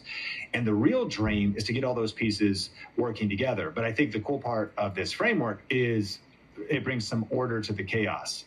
It brings the ability to make some hopefully complex things more simple, so listeners can start getting views right away with this information. Oh, that's good. I think about like the toughest part about being a small channel is probably waking up and seeing that nothing has changed, right? That like channel's in the same spot, no more views. A video that you thought would do great didn't do great. Nothing's happening. No comments are rolling in.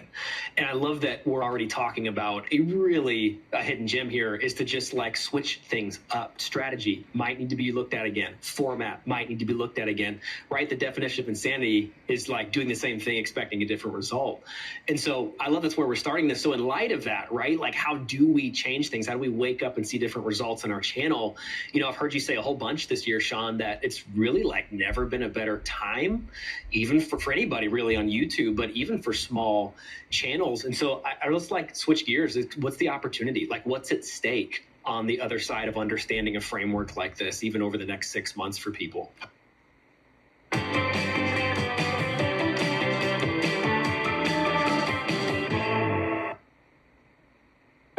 Find your new smile at Clear Choice. Smiles built for life. Lowe's knows value means more than just a low price. That's why we offer a full line of Whirlpool appliances built to last. Reliable, efficient, and always ready to perform. Quality from Whirlpool. Everyday value from Lowe's. Shop Labor Day deals at Lowe's. We help, you save. Escape to Wind Creek Casino and try something totally new. Go from casino playing and upscale gourmeting to hotel staying and spa getaway. Make your reservations today at windcreek.com/visit. Okay, so what's the opportunity on YouTube right now? I mean, there is huge opportunities and huge challenges facing creators. I think if you think about the challenges, there's more competition than ever before. Views are down globally. Neil Patel, who was recently on the Think Media podcast, talked about that. I would say they're more distributed. There's a lot of attention on shorts, which is an opportunity, but there's people's attention is some of it's on shorts. There's still plenty of people watching long form, but some people are watching TV. And fractured attention, a lot of people are watching Netflix and Hulu. So just views are down. That's fixable, but that is the reality for many. More competition, views being down. There's a lot of good things like AI that can help creators go faster, but it's also making it easy for more people to get in the game. So just more volume of content. So these challenges are overcomable. And the good news and some of the big opportunities are, one, there's a massive opportunity for small channels. YouTube employees like Todd Beaupre and Rene Ritchie, Rene's been on the podcast a couple times. He's talked about like, they have a dedicated team at YouTube to help small channels get discovered, to make and encourage the algorithm and set the algorithm up so that new and small channels have a shot. I totally realize it can feel like there's no way to break through and the algorithm is against me. But the truth is, it's in YouTube's best interests for new creators to rise up. It's in YouTube's best interest for the creator economy to continue to expand. So they actually are rigging the game in your favor and not against you. You just need to know the rules. You need to understand how the algorithm works. You need to increase your skills to take advantage of that opportunity. What we're seeing is on people's subscriber feeds on their homepage. I see this all the time. I, of course, see big creators. I, of course, see videos that are going viral. But every single day, maybe it's the 4th or 6th video in the feed, maybe it's the 8th video, I'll see a channel that has under 100 subscribers. I'll see videos that have 22 views. The key is those videos are about subject matter that I have expressed interest in. I'm talking as a viewer now, and it's YouTube giving some impressions and giving a shot to new and up and coming creators. That's a real thing. The other big idea as far as opportunity is that a lot of people have articulated that we have moved away from the era of social media and we've moved into the era of interest media, and that subscribers don't matter anymore, quote unquote. What that means is that brand new channels are having breakout videos if they craft content that knows how to leverage the algorithm. And that's what this framework will do. I know we're going to get there, but it's like this idea of, I'm sure small creators can be frustrated. Like, why did this new channel who's only posted 3 videos and their 3rd video got 33,000 views, but I've posted 300 videos and they're all stuck at 30 views.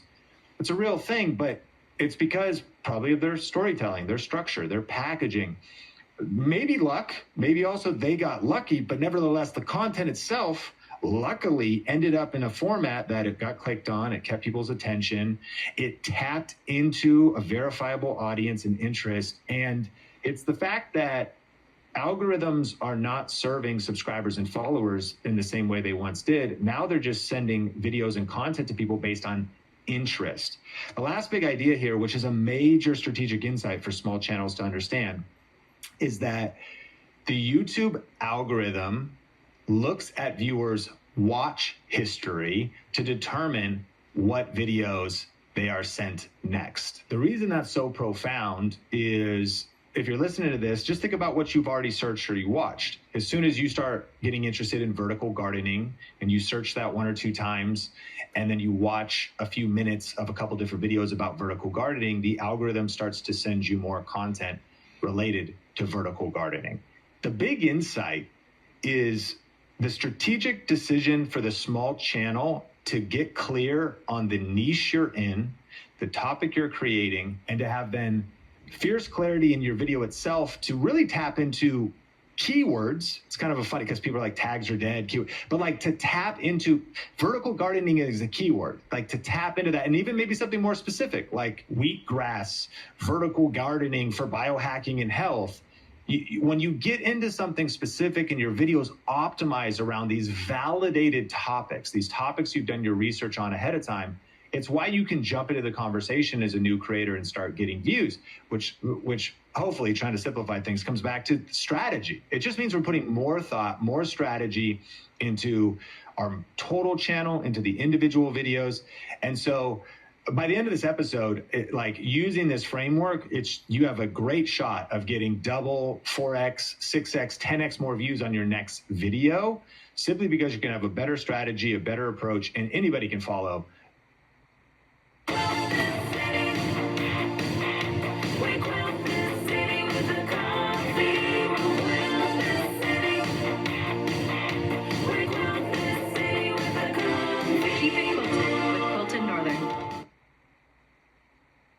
Wounded Warrior Project with your gift today.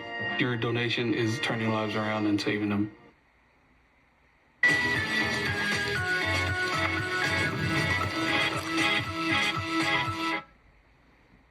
Off we go for our next adventure.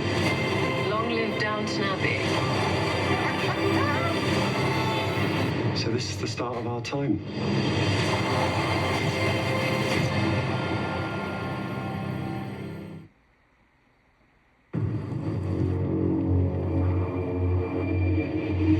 Stop advertising your servers to archaeologists on site surveys. Start marketing to the right people by targeting industries and functions on LinkedIn ads.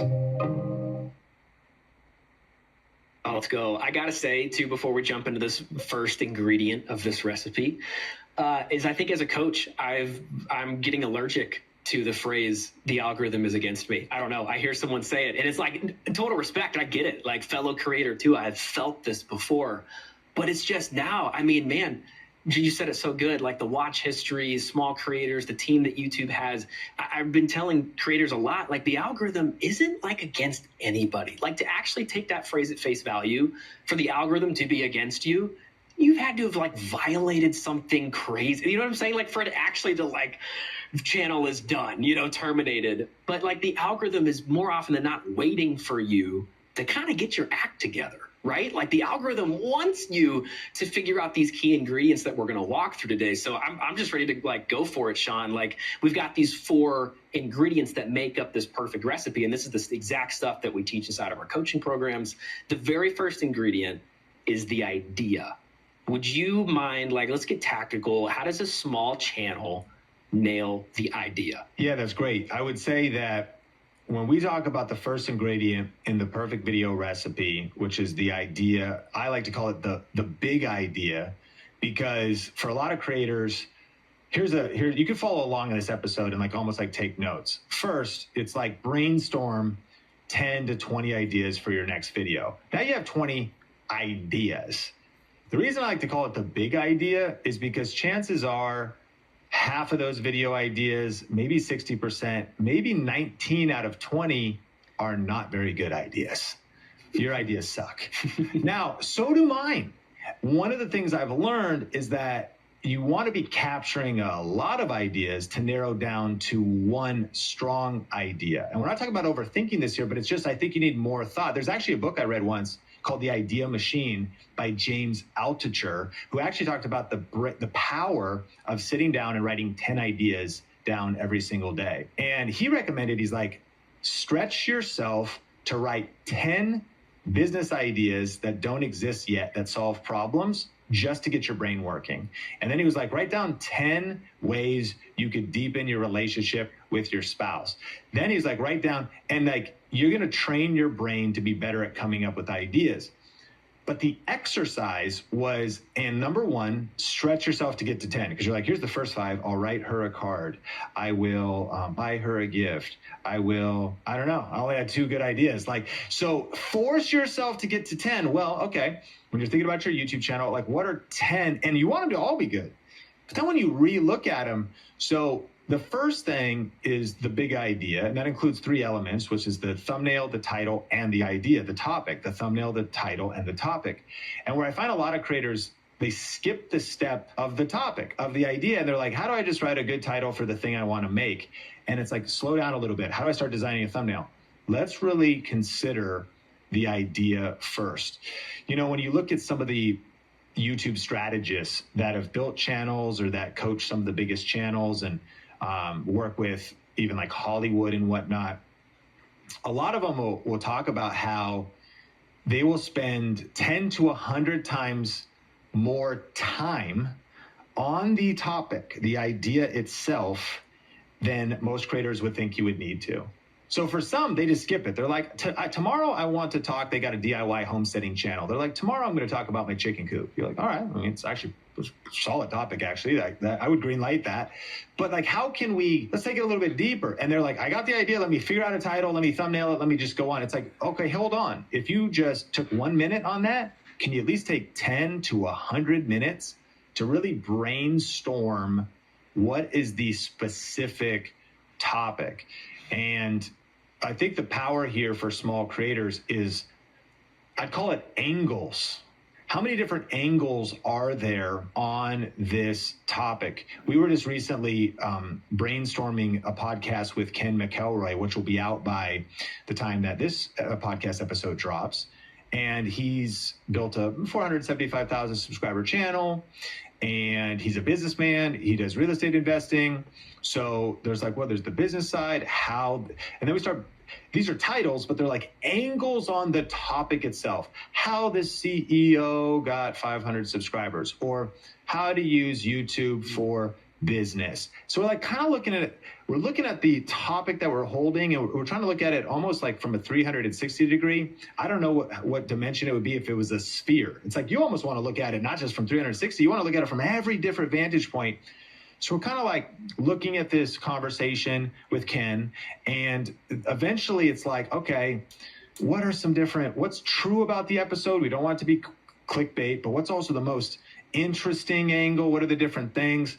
And this was after the fact of recording, but the powerful thing was I reshot an intro later to lead into it. All that to say is eventually I discovered the truth that Ken has raised, essentially, or acquired with leverage, $1 billion in real estate since 2020 when he started YouTube. And so then I was like, is that true? I actually checked with him, and then I looked, and it doesn't mean he's made $1 billion, but it's a true angle, because once you invest some money in real estate, there's the value of the real estate. And all that to say is this is all the thought that just went into kind of like, what's the angle? What's the topic? Which this all kind of happens together, meaning while I'm thinking about the big idea with Ken, okay, YouTuber has raised money with YouTube, content creator, business, all these things. I am simultaneously thinking about, okay, what are the different titles and how is that going to come together? And what are the different thumbnail opportunities? And so what could the thumbnail show? Would it be just a picture of Ken? Would it be a picture of Ken and me? What would the words on the thumbnail say? And so the first ingredient of the perfect video recipe we teach at Think Media is the big idea, and it includes the topic, the title, and the thumbnail. and sort of like work through all of those and then rework through those. And let's land the plane, and we can take it as deep as you want, but just kind of like you would brainstorm, as James Altucher talked about in his book, up to 10 titles. I think that small channels could benefit from challenging themselves. It's a big match, and only the best will win.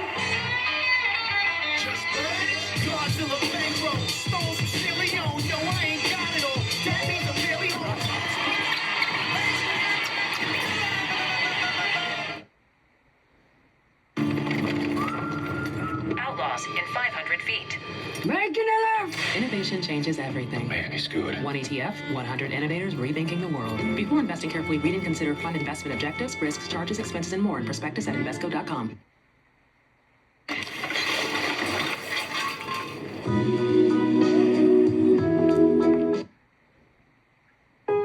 Lowe's knows that no matter the paint project, saving is at the top of the to-do list. So to help you refresh your space, this Labor Day, select one coat coverage interior paints or buy one, get one free. Lowe's, we help, you save.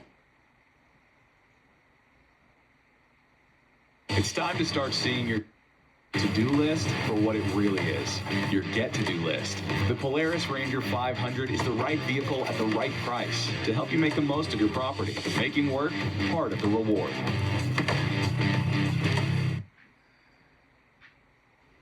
To come up with up to 10 titles for their video, up to 10 topic angles for the one video, and up to 10 thumbnail ideas. Now, people are probably like, what are you talking about? I got a full-time job. I got kids. I'm trying, I don't have time to do that. Now, I'm not saying you have to design it all. I'm saying exercise your brain. You don't have to design 10 thumbnails, but you could brainstorm. Just like you got up and did a journaling practice. Be like, okay, Ken only. The guest and me. No guest, just words. And as you think through that, and I like to plan on paper or plan on at least a digital Google Doc, then when you look over and mull over a little bit and sort of stare at it and just think about it for a few moments, you've put so much more strategy into topic, title, and thumbnail, perhaps before you've pressed record, or maybe you've interviewed a guest like I did on the Think Media podcast. I had the interview that I just cut into and I repackaged it later. I was like, well, let me get all the information. Let me now that he said, and now let me think about how to package it. Important ingredient number one. And the point of the framework is just like cooking a meal. If you have the right ingredients, but you do them in the wrong order, it's like you don't want to start adding the frosting before you've baked the cake. If you put that in there, the frosting's going to melt. It might blend together with the cake batter. You had the right ingredient, but at the wrong time. The reason this is first is it's like really being like, okay, this idea is strong. Now I've come up with a good title. I've thought about the thumbnail. And so if you are doing a DIY homesteading channel and it is about chickens, you start thinking it could be how the chickens broke out and went crazy. The chickens attacked my kids, like how I doubled my roosters' ability to lay eggs. And you were just going to call it like update of my chickens, which I know you see, you're coaching creators all day. You're like, okay, that we started, like we have the topic, June update of chicken eggs that we've done. And it's maybe just factual. Great. Okay, let's cook on it. Let him cook. Let's cook it up a little bit. We're going to so let's cook this. Okay, so what are the different angles? And so you're even like poking your idea a little bit where, how many eggs did they lay last month? Why'd you double? And then the desire of the viewers, like they want more egg production from their roosters. Okay. So I knew I wanted to talk about my chickens. Fine, maybe that's the thing, but let's cook on that. Let's massage the idea to get it dialed in really before we move to the next step. Oh, this is fire. I want to hang here for just a second because, I'm trying to think back like when I was trying to just get my videos to do something different than they were doing for me. Get out of the 20 view count to the hundreds, to the thousands maybe, right? And something that I would love for you to explain just a little bit further, if you don't mind, is the difference between, okay, because you say big idea, and I know that sometimes we could interpret that as, does that mean like a big, like a big video? Like I have to do something kind of like a Mr. Beast style, like a big idea. Okay, what's like the big thing that I could do? And I just think a lot of channels, especially around Think Media too, like, hey, we have a heart for entertainment channels, but we serve a lot of education-based channels. And I have found they're like, what does that mean for me? And it's like, no, like, what's the big idea in your niche? And the big idea is like, it's the refinement, it's the poking, it's the reiterating. So I wonder if you wouldn't mind explaining that to creators just for a second, like to that small creator who's like, oh, I have to like do something big, like a big video. So that's a great way to put it, because it could feel overwhelming. Like, I have to do something extraordinary that's going to take a ton of energy and emotion. Here's how I would put it. You have the basic idea, which will stick with the chickens. And the basic idea is, I have a chicken coop, I'm raising chickens. Huge, great niche. There's other people who want to do the same. Maybe they just want to get started. Maybe they just want, I think it's about massaging the idea and then thinking about how can you do a few things? How can you raise the stakes? How can you tap into pain or problems the audience has? How can you tap into emotion or curiosity? How can you increase the drama? That makes people uncomfortable because they might be like, well, I don't want to make it clickbait. I actually think you should clickbait. You should just do it ethically. So if there is no tension in the title, if there's no, these are storytelling elements. If there's no conflict, then there's no urgency. If there's no urgency to click. So I'm just making some notes here in my journal. That's a lot of different elements that just took a basic idea and can turn it into a big idea. If basic idea, monthly update of my chicken coop, parentheses for DIY homesteaders. All right, the basic idea is there. But then you say, how can I raise the stakes? How can I tap into pain, problems? How can I tap into the viewer emotion, create curiosity? How can I create drama, tension, conflict, or urgency? That's like 10 distinctions of different ways to inject the storytelling element into it. And so if we were to just be teaching Excel tutorials or Microsoft Word tutorials, Microsoft Office tutorials, on the one hand, actually, more power to you. A basic search-based tutorial is still great this year, especially you're covering you're doing programming, you're helping people write code, you're helping people learn AI to write code.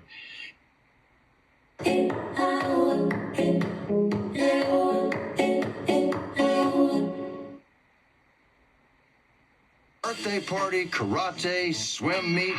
Walmart Pharmacy could save you a stop by delivering prescriptions. Who knew? Have you seen my goggles? Mom's got it all under control.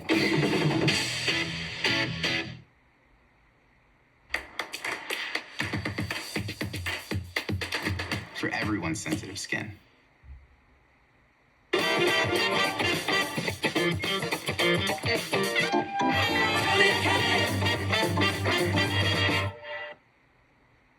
Seamlessly trade stocks and crypto. Trade all in one place on Robinhood. People write code. You're helping people learn AI to write code.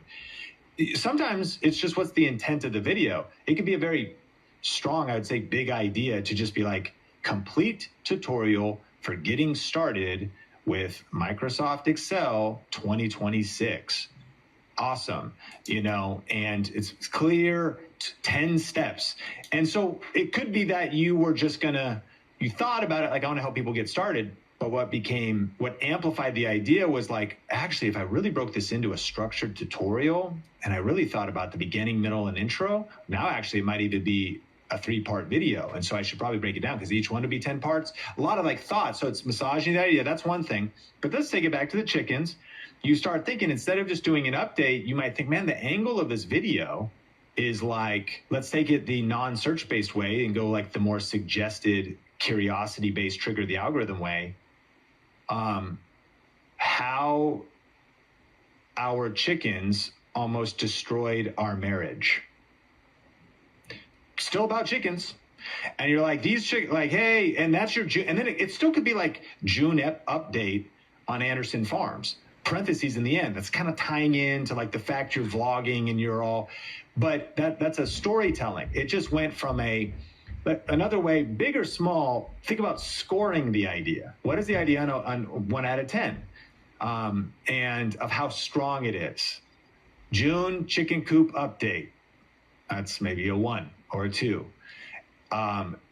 And, you know, how the chickens almost destroyed our marriage. It might be a 5 or a 6. It's true, and you start thinking, we got in all these fights, you start bringing in real stuff that people can relate to, it's still all about the chickens, and there's a hook in the beginning, there's the whole deal.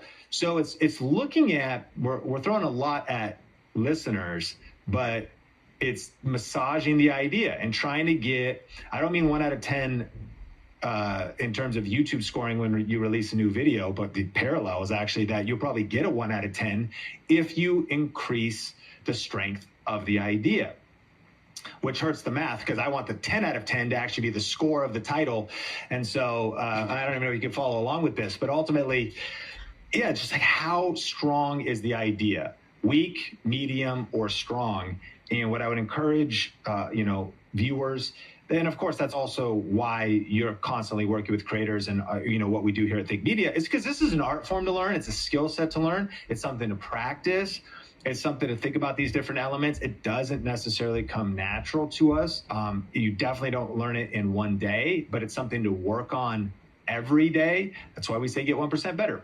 That's why it says it right behind you. If you're watching the video version of this, you've got a Think Media graphic. That's a 1 of 1 that Takashi designed for you. I'm like, how did you get a canvas that I don't even have? We need to put that in like our Think Media store that doesn't even exist. Well, you got this awesome, 1% better. It's that. It's like, this is why there's also so much hope on YouTube. Because as you learn these skills, you develop this way of seeing and this way of thinking. It does not happen overnight, but every day you work on it, you get a little bit better. And then that's why we say you're 1 video away from changing your life. You're 1 video away from a video ranking. You're 1 video away from it breaking out. Because the right packaging, the right angle around how you frame your chicken coop update for your homesteading channel could be the difference between 100 views and 100,000. Hey, we're about to get back into the podcast in just a second, but I have a question for you. Do you want to grow your personal brand this year? Do you need more leads and sales in your business? If the answer is yes, then right now is the best time to go all in on YouTube. Today's podcast is brought to you by thinkmasterclass.com, where you can get on-demand access to a 1-hour deep dive training revealing how to start and grow a profitable YouTube channel this year. For a limited time, you can get access to this on-demand class entirely for free, where you will learn the 3 biggest mistakes that people make when starting a YouTube channel, the new rules and changes that have been happening on YouTube and how you can use them to create an unfair advantage, and the exact strategy we use at Think Media to generate over 350,000 organic views every single day. The data is clear. 70% of viewers claim that YouTube makes them more aware of new brands. So don't wait any longer to start growing your brand and business with YouTube. Just go to thinkmasterclass.com to get access to this no-fluff, highly tactical, free on-demand training. That's thinkmasterclass.com. Powerful. I think that, the second ingredient that we're about to get into, really from the second ingredient on, I think it's like, this is how you get the viewer or people to stay on your video, to get their buy-in and have them continue consuming your content. But I can't understate this enough. This first section, we're really hunkering down here. This is no different than a coaching session, Sean. Like, if I'm on a coaching session with someone, right, we are spending the bulk of the call right here. Right here. It's ideas, it's ideation, it's what the angle, it's like scoring the idea and battling it out back and forth, right? Maybe even throwing in some AI into the mix to try to help things as well. But this is mission critical because this is actually the gateway to more views. This is the starting point. If you can get more people to click, right? That's where it all starts. Because I hear this all the time. You could have epic content at like minute 4 or whatever. You're like, okay, so we're going with chickens today, I guess. Like, the chicken stuff that I'm talking about is so good. The story I have about my wife and I, whatever, is so good. But here's the thing, that we didn't present it in a way that gets people to click. They don't old job didn't have room to grow, so I looked into a cybersecurity degree from WGU. Cybersecurity jobs are expected to increase by 35% from 2021 to 2031. Earn a degree that can help you thrive with WGU.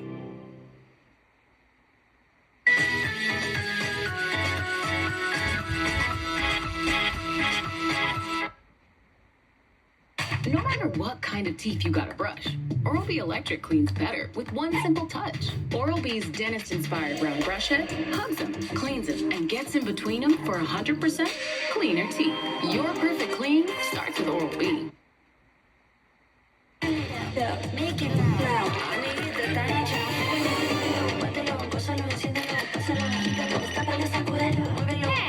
Solo tu flavor in every sip. Café Bustelo está aquí.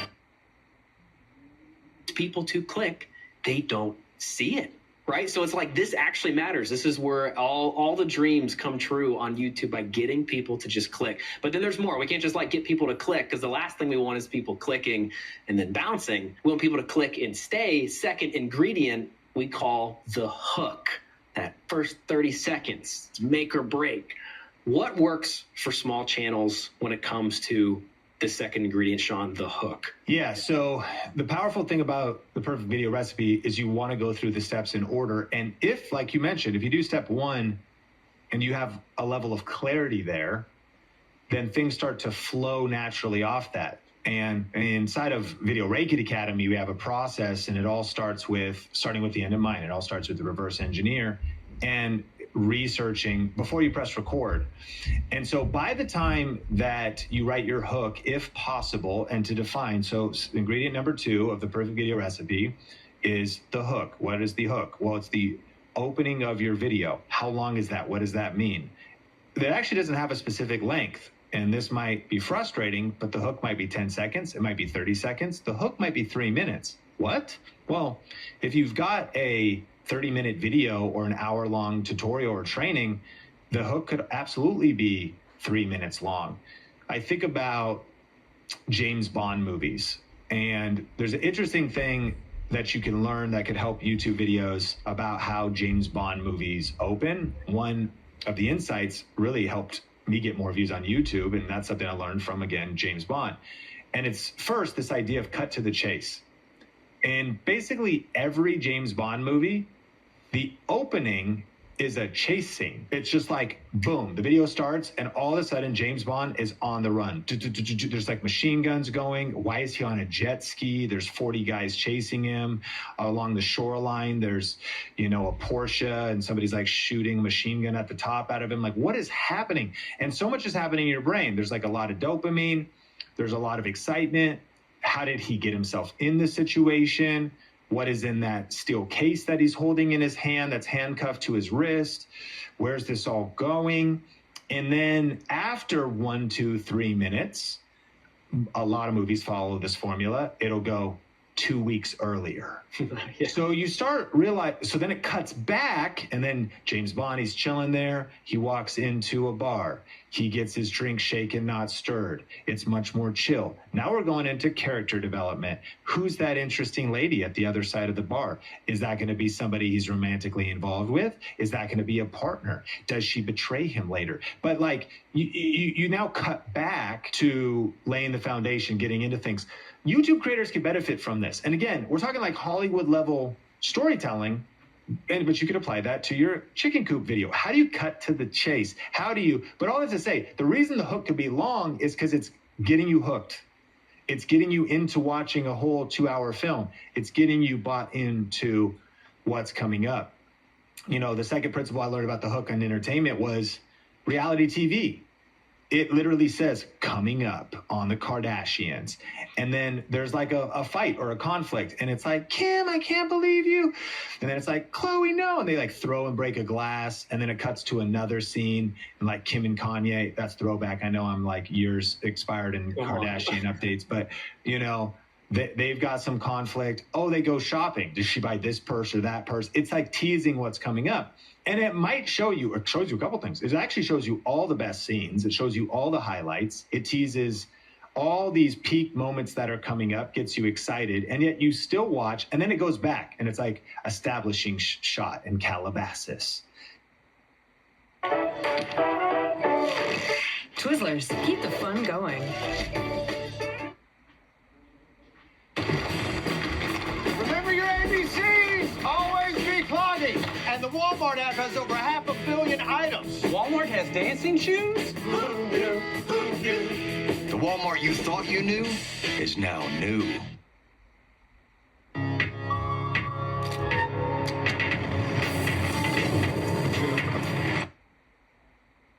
Streamline the way you trade on Robinhood. Not only can you trade stocks, ETFs, options, and futures, you can also buy and sell crypto. Trade all in one place on Robinhood. Peacemaker killed my son. My priority is revenge. I know it's because my muscles are bigger than theirs, but geez, right? No one will break us apart.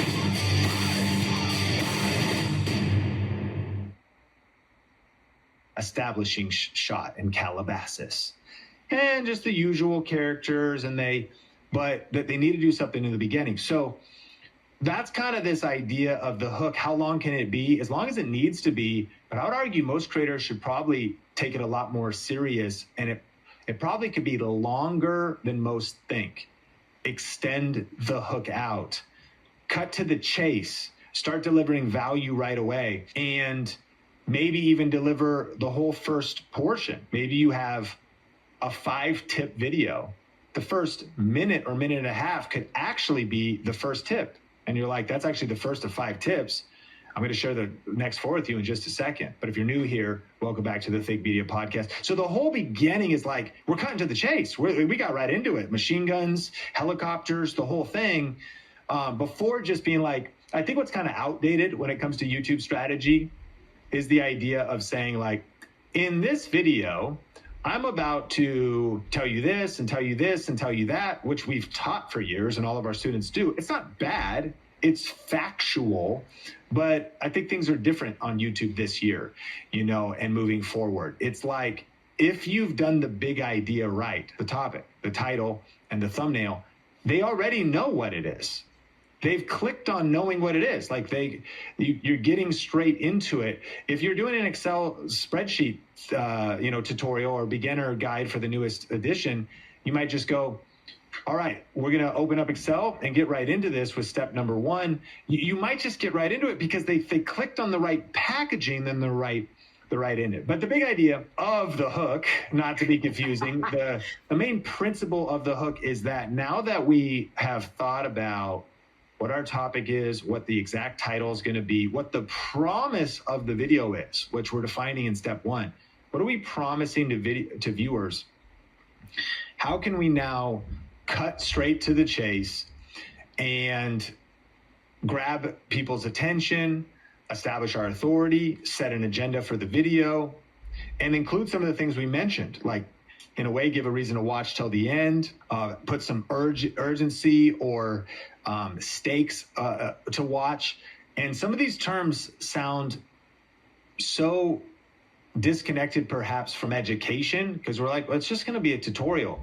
But you will get more views and you will get better watch time if you start learning some of these best practices. Just listening to this and getting 1% better on your next upload and putting a little more thought and strategy into what do people hear first, what do they see first, what are the opening 10 or 20 or 30 seconds. You're going to do better by just thinking about it. But there's a lot of powerful elements to strengthen the hook. And then, lastly, and we can unpack it more, but my thought is also, like, it might sound like we're emphasizing everything. Like, every part is the most important part and you should spend more time on it. But these first 2 parts, it's like really true about. Like, not only should listeners spend more time crafting the big idea and the topic, the title, the thumbnail, aka the packaging, they should spend more time writing out the hook. Let me tell a personal story. It's like I outline my videos. I don't script them typically. I outline my videos. I do not script them. I will a lot of times use Google Docs. Typically, I have numbered points, tips, and takeaways. So I'll have a numbered point, number 1, 2, 3, let's say. And then underneath that, I might have a couple bullet points that are just triggers to remind me what I want to say. Maybe there's a prompt to remember that story or that illustration or that case study. Maybe there's a metaphor or something, and I'll just give myself some cues. But beyond that, I'll then freestyle around that. I'm not reading off a script. I'm just following an outline. But Nathan, what I would say is typically I script my hooks word for word. On the Think Media podcast, what people will notice is sometimes like YouTube viewers will be like, he doesn't even look at the camera. Like, what is he doing? He's like looking at his notes. He's like, because like it's a podcast, so I kind of just accept that. I might read or look at my notes or reference something. But some people, I heard one person recently, they were like, he doesn't seem super engaged with his guests, which by the way, I appreciate this feedback because I'm like, you're right. I should stay engaged. I want to like keep the eye contact with the camera or whatever.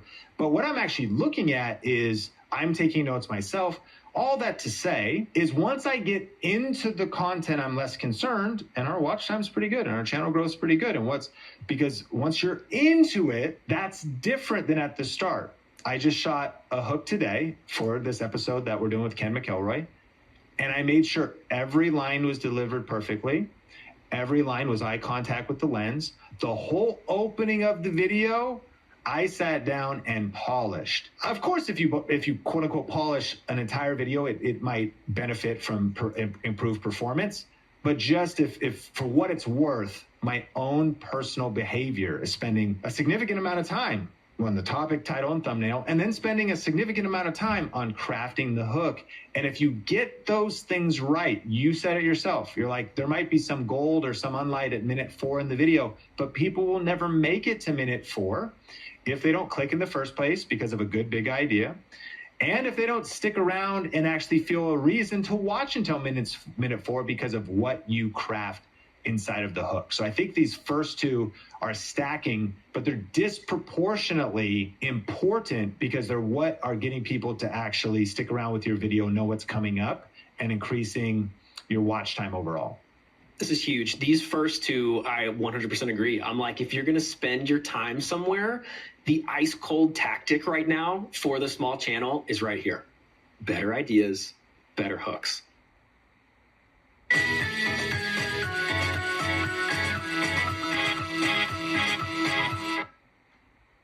Kibbles and bits. And tail wags galore. Kibbles and bits and bits and bits. Lowe's knows value means more than just a low price. That's why we offer a full line of Whirlpool appliances built to last. Reliable, efficient, and always ready to perform. Quality from Whirlpool. Everyday value from Lowe's. Shop Labor Day deals at Lowe's. We help, you save. Cole's mom, last year my son hated hoodies and now he's into them. That's not just a hoodie. That's his new personality for the school year. He's a hoodie guy now. What's after hoodie guy? Cologne guy. Cologne? You don't want to be cologne guy too soon. I swear, I've seen this, Sean, like over and over again. Few tweaks on the title, thumbnail, the idea itself. It's a good representation of the idea. We click into the video. Those first few sentences are in line, right? It's like they're talking to the viewer. Those videos get more views. I swear, outliers are made right here. This whole conversation we just had. Small channels, your next video could be on the other side of just these few tweaks. Sean, I had a thought as you were talking about the length of a hook. I've had this idea. I want to run it by you right here, on the air, so to speak. So I have a background in music. I know you have a background in music. Artists and musicians, just being in writing sessions and stuff with them, like they will stress out over the opening line. The very first line of the song, the lyrics, like what's happening right there. And there's several different things like, you know, in Spotify, a stream actually isn't a stream unless it's been played for 30 seconds. And so there's like actually all this retention, crazy stuff that happens for musicians in Spotify. But to bring it to YouTube, it has made me think about, I think we should stress over that opening line more as creators. Like that just the first thing out of your mouth, whether it's what you're saying, it's what you're showing, it's a combination of what you're saying and what you're showing. I'm curious your thoughts about how important that initial interaction is after someone is, because here's the reality, right? We all do this. Someone has made the decision.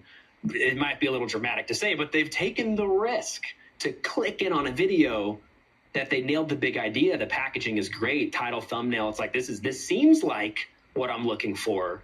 But what's that difference between like people who click in on that video and then leave right away? I've totally done this. It's like something just feels off in those even first 5 seconds. Like, any insights there about what's going on and what, a small creator could take away from it? Well, there's a couple insights. And the first thing is, what a powerful illustration for you to bring up with your experience in writing songs and helping people write hit songs and crafting music. And you're exactly right.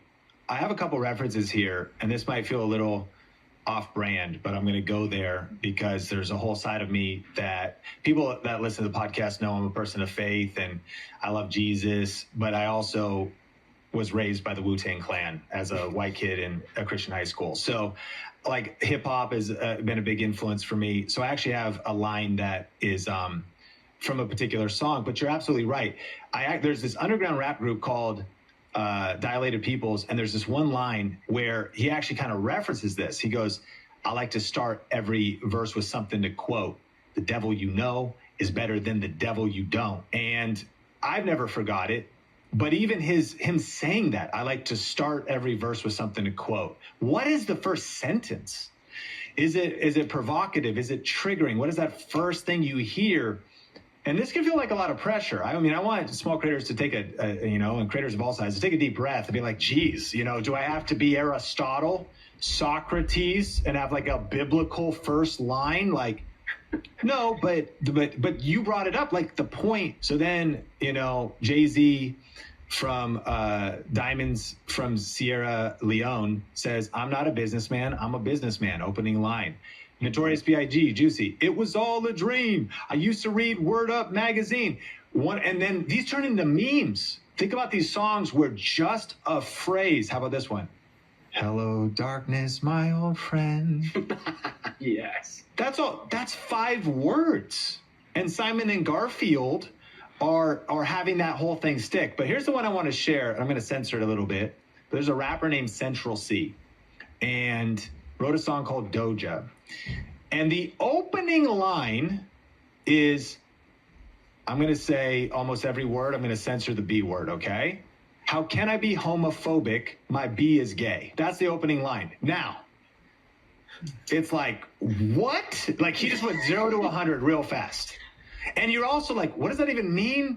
Like, and so this line exploded in popularity. First line, couple reasons. Because it's contradictory and provocative.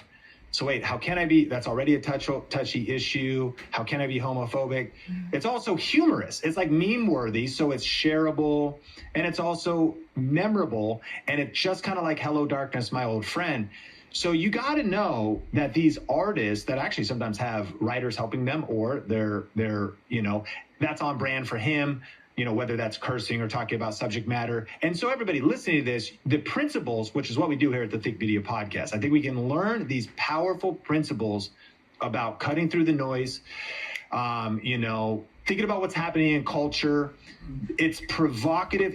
It's a counter culture. Like, wait, he's not allowed to say that. That's the other, like, wait a minute, you can't even talk about that. He just did. So thinking about packaging and the hook, you're just absolutely right. So you just kind of got me inspired. You tapped into me thinking about, is this the real life? Is this just fantasy? Bohemian Rhapsody. It's soon. And anybody that goes to a wedding, which is where a lot of our listeners, like, they're like, yeah, I don't really turn up to music like that, Sean. I only listen to, Praise 105.3.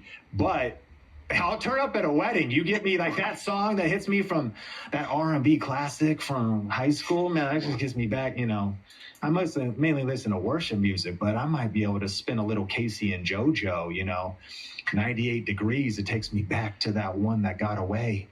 So anyways, there's the power of focusing on the first line. I think I might have forgot your second question. It's worth thinking about, and it's worth, we're taking a lot of side quests here, but this particular side quest is interesting. Creators need a point of view.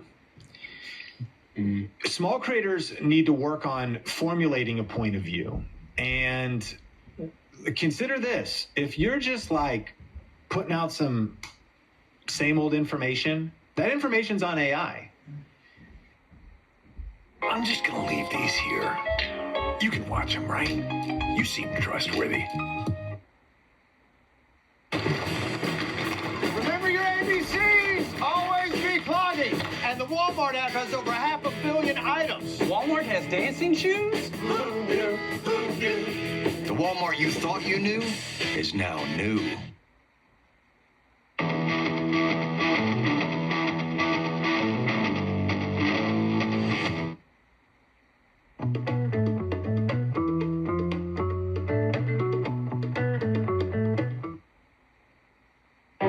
The future of trading is here on Robinhood Legend, the new desktop trading platform. Visualize the way you analyze, buy, and sell like never before.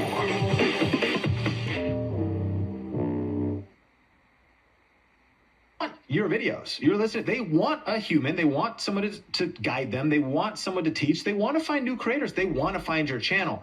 But you got to work on your message. You got to work on your communication. You got to improve these skill sets. And this skill set of dialing in these, levers, if you will, to improve your hook can be incredibly powerful. And your first line might set the tone, create some cognitive dissonance. And you don't have to be off-brand and be provocative like you aren't, or say something you don't believe, but take it all the way back to my favorite example, leader of all time, communicator of all time, and, the one I put my faith in, Jesus Christ himself. Everything recorded in Scripture of how he was as a communicator, best in the world, none better. And he would often say, you've heard it said this way, but I tell you it this way. You've heard it said eye for an eye, but I tell you turn the other cheek. Knowing his audience, the key, he understood his audience. He understood what was happening in the culture. He was driven, of course, by pure truth and pure integrity, but was able to cut through the noise and be provocative. And what people be like, or they would flip their mind. Wait, we've never heard it said that way. How does he teach with such great wisdom? That's the area we want to grow in as communicators. How do we inject some wisdom, some point of view, some perspective in this? And what's waiting for you on the other side is, in Central C's case, it ended up being a massive hit. Whether he got views from people who were offended, people who shared it. What did he just say? People who thought it was funny, people who thought you're on to something. If you're, of course, staying true to yourself, you're being in alignment with your own integrity, but you're cutting through the noise in such a way. I don't remember the next question, but that idea of how long an artist spends on the first line, I think is a powerful thought about how important the hook is. Oh, that was it. Just the idea, the thought of, what is that initial encounter? And if we're already putting so much work into the big idea, we're going to put that work into the hook. Thinking about that, I love that. And I love actually bringing this hip hop energy into the Excel spreadsheet tutorial space. I just not that you have to go crazy, but even just flipping conventional wisdom in your niche right on its head in that opening line, something that gets attention, that stirs things up, even your vibe or how you come across. I think there's an opportunity there that probably doesn't get talked about enough. So I'm happy with the side quest right there, but we will keep it moving. We've talked about getting them to click small channels. How do you get people to click? How do you get a better idea, bigger idea, not necessarily in terms of scope, but in terms of angles, right? After they've clicked, we got to get their buy-in. The buy-in happens in that hook. We talked about a pretty cool strategy. Think about that first sentence, setting the tone. Okay, Sean, someone's clicked. They've got the buy-in. These last two ingredients, if it's cool, just want to combine them a little bit. Because again, we spend a lot of time on the parts that matter the most, but we don't just want to get people to click and stay for 30 seconds. We'd like the rest of the video. Let's talk about the content, that's ingredient number 3, and then the transition, which is ingredient number 4. Yeah, that's great. And I think for defining terms, the 4 ingredients of the perfect video recipe are the big idea, number 2, the hook, number 3, the content, number 4, the transition. And I would include, this might sound counterintuitive for some, I would include in the content, the CTA. I would include in the content, the call to action. For those that are maybe more advanced in online marketing, or those that want to achieve a result, they want to get leads, they're trying to think about how do I grow my business, or how do I give a reference to even an affiliate link or make money on YouTube. Notice that the final ingredient of the perfect video recipe for YouTube is the transition. What does that mean? We'll come back to content. It means that the way you end a YouTube video, would be familiar to most is that you should be pointing to another YouTube video. But the way that a lot of people would talk about how to make a video in video marketing circles is they're like hook, content, call to action. Like first thing, grab attention, do the content in the middle, and then tell the viewer what to do next. Or give a call to action, which would be to a website or somewhere else. And that's just not what you want to do at the end of a YouTube video. So the fourth ingredient is the transition. How do you, without letting the viewer know you're ending, transition, agitate another problem, open another loop of curiosity, point to another episode or video in your library, and then say, click or tap the screen, or click the screen to watch what's next, or utilize the power of an end card to, instead of just having a viewer watch a singular video, how do you hopefully encourage them to watch multiple videos in a row, create a viewer journey where they could binge your content? And, you know, if you really look at the math, how many people click end cards? People are going to jump on their own. They're going to go where they want next. It's not a ton, but I've seen that many people don't even get any clicks or very few and maybe get 1%. And you can look at this in your analytics. If you could raise that up to 5 or 10%, which we've done, that's wild. And then you multiply that by, you know, of course, I think Media, we have videos with 100,000 views. I think we have over 40 or 50 videos now with 1 to 10 million views. Doll gum. Fancy gum. Icebreakers. Ooh, fancy. Ready for the next adventure, pal? There's another dimension. It's exactly the same as ours, but it's better. This is your perfect world, huh? He likes a cracked windshield. What was that? No. But you can go to SafeLight.com and get it fixed now and pay later. Awesome. SafeLight can come to you for free. Don't wait. Get it fixed now and pay later at SafeLight.com. SafeLight Repair, SafeLight Replace. You do so much for others, but how well do you take care of you? Recharge with a therapeutic massage and try a professional facial, because we're amazing at skincare too. Massage Envy.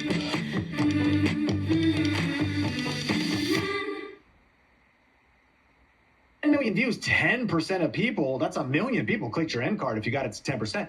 So how many people, again, many people might just jump off. They liked your one video, but you want to intentionally, strategically transition people to another video. That's step 4. So if you take it back to content, the reason I'm mentioning the CTA is that people then wonder, and from entertainment, maybe not as much, but of course in education, but then when do I like let them know about my thing? Or when do I tell them about my website? Or when do I tell people about what I have to offer? My argument is that the content in the middle, either maybe you don't include it. Not every video has to have a call to action in the sense that you got to go to a website or go do something, and not every creator is building an email list, although every creator should be thinking about building an email list, in my opinion. That's where you would include it. You'd actually include it somewhere in the middle of the video. And I think that's probably a conversation for another day. So if we land the plane on the content, it's probably a part 2 episode, because there's just so much here. I mean, now we're in the bulk of the video. If I thought about one word that sums it up, it would be structure. Is that there is structure to your content. This is why 100% of people listening to this can get more views on their next video if they just have better structure. You're an entertainment channel. Stories have a beginning, middle, and end. There's a structure to it. Even better, they have like rising conflict. They have some resolution. They have multiple conflicts. It's kind of like the advanced level of this is hooks aren't just at the beginning of the video. You might rehook multiple times. I think the Mr. Beast culture for it is a continuance of raising the stakes. And the way to understand this is there's a premise at the beginning of the video, like 100 old people versus 100 young people. And then mid-video, it's like, and now there's 100 dogs introduced into it as well. That's what? And then it's like, and now we're not just giving away $1 million. We're actually going to give away $5 million, but it's introduced later. So you're about to jump off, and there's like these multiple, well, that's Mr. Beast. I can't do that. Yes, you can. You could just think about the structure. What are the different plot points that are happening in your video? And if it's as simple as an Excel tutorial, it's thinking about the structure. Is it logical? Is it linear? Is it, how can I make it more interesting? how can I think about re-engaging the viewer to where when it might get boring, people need to be themselves, and not everyone's going to inject hip-hop lyrics or Simon and Garfunkel, but that's the kind of stuff that makes a boring Excel training a little bit more interesting. Maybe there's some references, some humor, some dry humor. Maybe it's not humor. Maybe it's just kind of a reset of attention. Maybe it's a metaphor. There's a lot of ingredients, but at the end of the day, I think about structure. Okay, Sean, so just keeping in mind that creator who could listen to this episode, there's a lot of stuff that we covered and a lot of good side quests, and some questionable, but no, they're all good. Thinking through their next video. All right, so someone's going to put this down. Next upload's on the way. It could be overwhelming to think about all 4 of these parts. Okay, the big idea, that's important. It's okay, the hook is important as well. Well, they're all important. There's 4 ingredients. Would it be safe to say, to try to enable the best output forward, just focus on, for your next video, your big idea and your hook. And then when it comes to the content and the transition, do your best, know they're important, but spend the time. What if you double the time that you spent on that big idea, fleshing it out, fighting for the right angle, that hook, thinking about that opening line, thinking about the vibe, thinking about what the viewer's experiencing after they've clicked on what you've presented to them in the title and thumbnail. And that's great for that next upload. And then when it comes to the content, just deliver it. I've often said this to creators, in the beginning, right, where it's there's a lot, it's overwhelming. Hey, let's focus on the highest ROI, which is going to be the idea, title, thumbnail, and then that hook. And when it comes to content, do your thing. Right? Just teach about Excel, open it up and walk me through the 3 steps that you're promising, right? When it comes to the chickens, talk to me about the best feed for them, right? Let you just talk, just give me your expertise, give me your entertainment. And maybe for that next upload, then we can start to attack.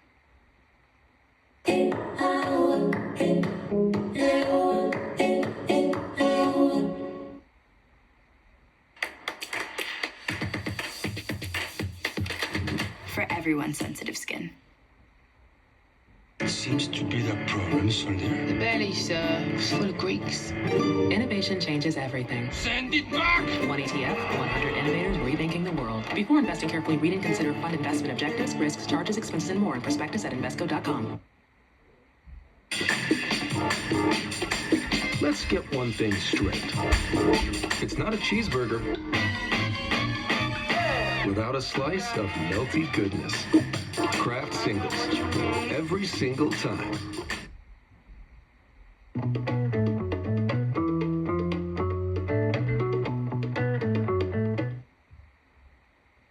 Maybe for that next upload, then we can start to attack the content. Is it safe to say, what I'm trying to say is that the pressure's a little off? If you've kind of done your part with the big idea and the hook, when it comes time to the content, you can try kind of do your best with it and try to get better at that each time? 100%. And I want to just remove pressure. The power of listening to an episode like this and, continuing to listen to content like this and being subscribed is, we're learning, we're leveling up, we're challenging our thinking, but this is a lot. I've got peak empathy. It's you've been doing this for years. I've been doing this for years. And we've been just focused on getting 1% better. One of our core values at Think Media is the pursuit of mastery, which is also, it's a pursuit. And perfectionism is an enemy too. Being stressed of getting everything perfect leads to paralysis. But taking action, taking massive imperfect action. And I also like what you said, if you doubled your time, because Nathan, a lot of times people might spend 1 minute on thinking about the idea for the next video. So guess what? We're asking you take 2 minutes this next week. Double your time to take a whole nother minute to review. Maybe more practically, maybe you plan out your video for about 5 minutes. You'd be shocked that if you spent 10, how much of a difference that could make. And then, yes, I would agree with you. If you lock in step 1, just the big idea, and you lock in your title, if we kind of end where we started and we think about, if you're just doing chickens, how many different angles could you do on that? You could say the chicken coop glow up. You won't believe the before, or 5 things I do differently on my chicken coop, DIY mistakes to avoid. Back to big idea.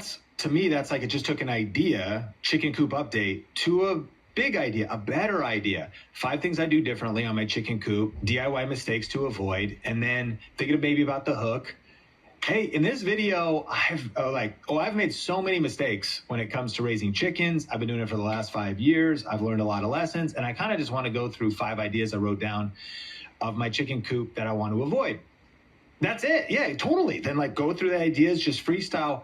But locking that in sets a direction that'll make your content that much more easy to follow. That is the structure. By defining that the angle and the title and the idea is the 5 things I do differently on my chicken coop, the DIY mistakes to avoid, you've given yourself confidence and clarity and structure for what the video could become. And so no, you don't need to then sit down and be like, what is the raising conflict and the introduction of the villain and a protagonist and antagonist that comes at minute 3 for my chicken. I mean, those are cool thoughts, but speed is helpful. And so when you also think about, man, that's a good title that I would click on for somebody that wants that promise and that result, that's strong. That is something that I could just chicken scratch, no pun intended, write down the 5 mistakes because they just come to me naturally because it's something I'm living. But I spent more time, to your point, yes, back where we started. What's the angle? What's the topic? How are we going to title that? What's the thumbnail that could be interesting? And then what am I saying right up front to just let people know that that's what they're about to learn? And you're talking to also just friends on the internet. You're looking at the camera lens. You're talking to one friend like you were sitting down to have coffee or the sweet tea on your porch, talking about chickens, and just being like, yeah, I made some mistakes over the years. I mean, a couple things that come to mind. Number 1, number 2, number 3. And then being thoughtful. And then it's at the end of your video, you just maybe know ahead of time. You make sure you record and you're like, I hope you enjoyed this video. Click subscribe for more stuff from Anderson Farms, where we're just talking all about homesteading and our farm life.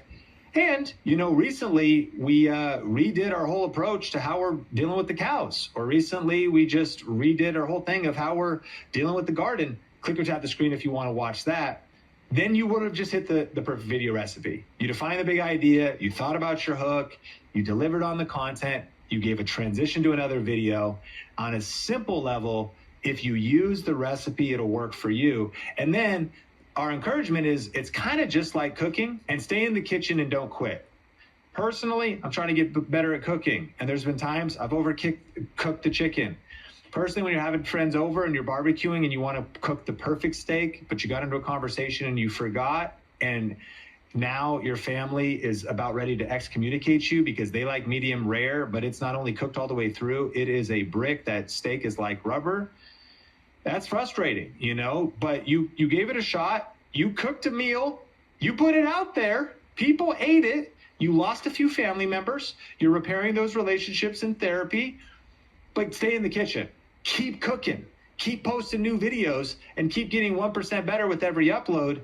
Even if you don't nail the recipe perfectly, by just having a framework and some structure, you can make changes and improvements over time. That's why we like to say small tweaks lead to giant peaks. There it is. That's your battle plan, small creators. Go forth, think about these things, take it one video at a time. 1% better with every single upload. If you got value today, hey, share, rate, review, wherever you watch or listen. This is the Think Media Podcast. I'm Nathan Eswine, and I can't wait to connect with you in a future episode.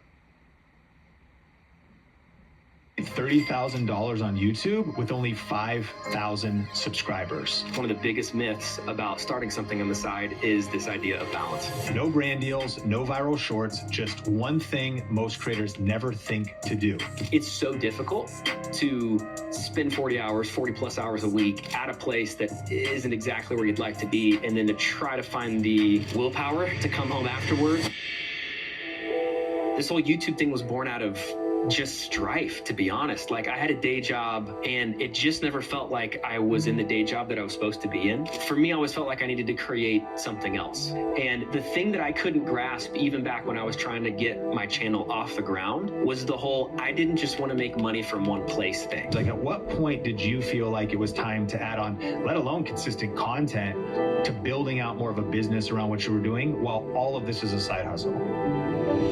Today's guest on the Think Media Podcast is Nathan Eswine, a music producer, husband, and father who turned his tiny YouTube channel into a purpose-driven side hustle that helped pay off family debt and gave him time freedom Gatorlight, a specialized blend of 5 electrolytes for rapid rehydration. Gatorlight, is it in you? Sometimes it takes a different approach to see the possibilities all around you. With Capella University's FlexPath format, you can set your own deadlines and keep up with all of life's important moments.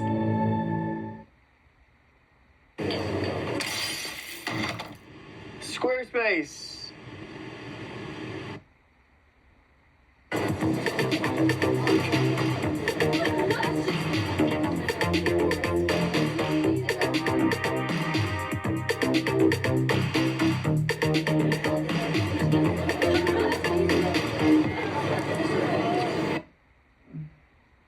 Do anything. Let's put magic fairy dust on Murphy and Buzz so we can play together forever.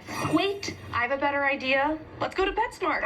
Check out Hill Science Diet. It's formulated for long, healthier lives. Nice. PetSmart. Anything for pets. In a crowded niche. And he's not just a creator, he's a builder who walked away in peace. So in today's episode, we're going to be covering the monetization model that still works even in 2025, how he built systems instead of burning out, and why most creators fail to grow, not because of effort, but because of mindset. So if you're just starting out, you're feeling stuck, or you're wondering if a small channel can really make big impact, then this conversation is for you. Now, Nathan, welcome to the show. Let's go, Sean. Pumped to nerd out publicly here. This will be great. Excited to pour into some new creators, talk about strategy. I think it's going to be a great episode. So I want to go right into the promise of the title.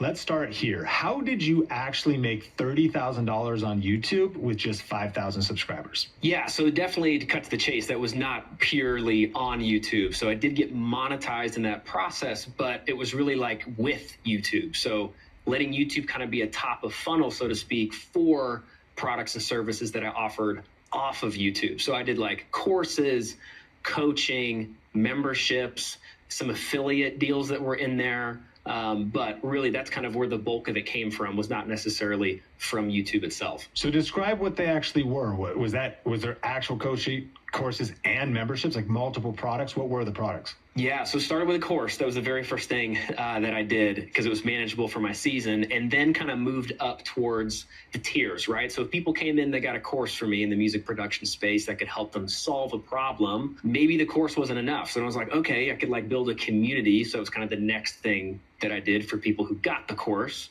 could then have some other people to hang out with, right, in the community. And then even from that point, it was kind of just a continuous process of solving problems. Like, oh, there's people in the community that would benefit from one-on-one stuff. And so that's when I started to offer coaching and consulting. And check this out, even for musicians, like that's my niche. Like my niche is literally I'm marketing towards quote unquote broke musicians. And even in that crowd, there's still people who would pay a good bit of money to just have someone in their corner one-on-one. What was the name of the course? So the course was called Songflow. And for people in the music space, it's just like helping people learn how to make a song from start to finish. So in my audience, like that is the biggest pain point, is you've got the desire and dream to write a song, but you just can't finish it, right? So starting is one thing, but a lot of musicians would start, but they just would never finish their song. And so they'd have demo-itis, as I would call it, right? You're sitting on sketches. You've got half-finished songs. They're not even seeing the light of day. And all you want to do is try to get them on Spotify. So my course solved the pain point of finishing songs specifically. So I could have talked about production. I could have talked about a whole bunch of other stuff, but I just kept seeing, man, even in comments on my YouTube videos, like, what you did helped me finish a song, or I'm struggling to finish a song. And so that was that first course, was trying to help people right at the toughest part of being an independent songwriter, which is actually making songs, like getting them across the finish line. Well, throughout this conversation, we're going to cover a lot of different things in terms of like maybe season of life, time management, how you got views, how you actually led into your course. But I want to drill a little bit deeper. What was kind of the timeline of starting your channel? You know, it grew ultimately, before you handed it off, to 8,000 subscribers, which is a great, solid subscriber base, but relatively small, especially for the $30,000. I'm curious, did you know you wanted to approach YouTube with this business mindset from day one? I actually did. I did. And I know it's not most people's story, but the thing was, I mean, full disclosure, hung out around Think Media. And the thing that I couldn't grasp, even back when I was trying to get my channel off the ground, was the whole, I didn't just want to make money from one place thing. Like, I understood the game of, okay, I have a YouTube channel, gets a lot of views consistently. I continue the content conveyor belt, so to speak. Okay, I could live off of like YouTube AdSense, right? But that never sounded good to me. I'm kind of like a risk adverse person. Back in the day, I was a financial advisor. So I'm kind of like conscious about that. I was like, oh, I didn't really love just one source for something. And so kind of like where that led me to think was, all right, how do I do other things? Like, what's the other stuff that I could create? And hanging around Think Media, going through some of the courses, even back in the day, like 4 or 5 years ago, it helped me think bigger. Like, I started to think, oh, okay, this is how this whole YouTube thing connects. And even to this day, right, as I get to share with people, helping them grow their channels, is like, YouTube's a playground. You know, and like, man, you can just play on whatever part you want to. You don't have to do what everyone else is doing. You don't have to chase a whole bunch of trends while there can be strategy there. It's like, man, if you roll up to the playground and you love the monkey bars, like, go play in the monkey bars and do one over and over again. You don't have to go play in the slide. You don't have to go play in the sandbox, right? And so that was kind of the perspective shift that I needed before I really dug in, actually created the channel, started publishing videos. I'm the kind of person that needs to know, where is all this going? And so even with the YouTube channel, I'm thankful to have had the mentorship to start like that. So how long did it take to hit 1,000 subscribers originally?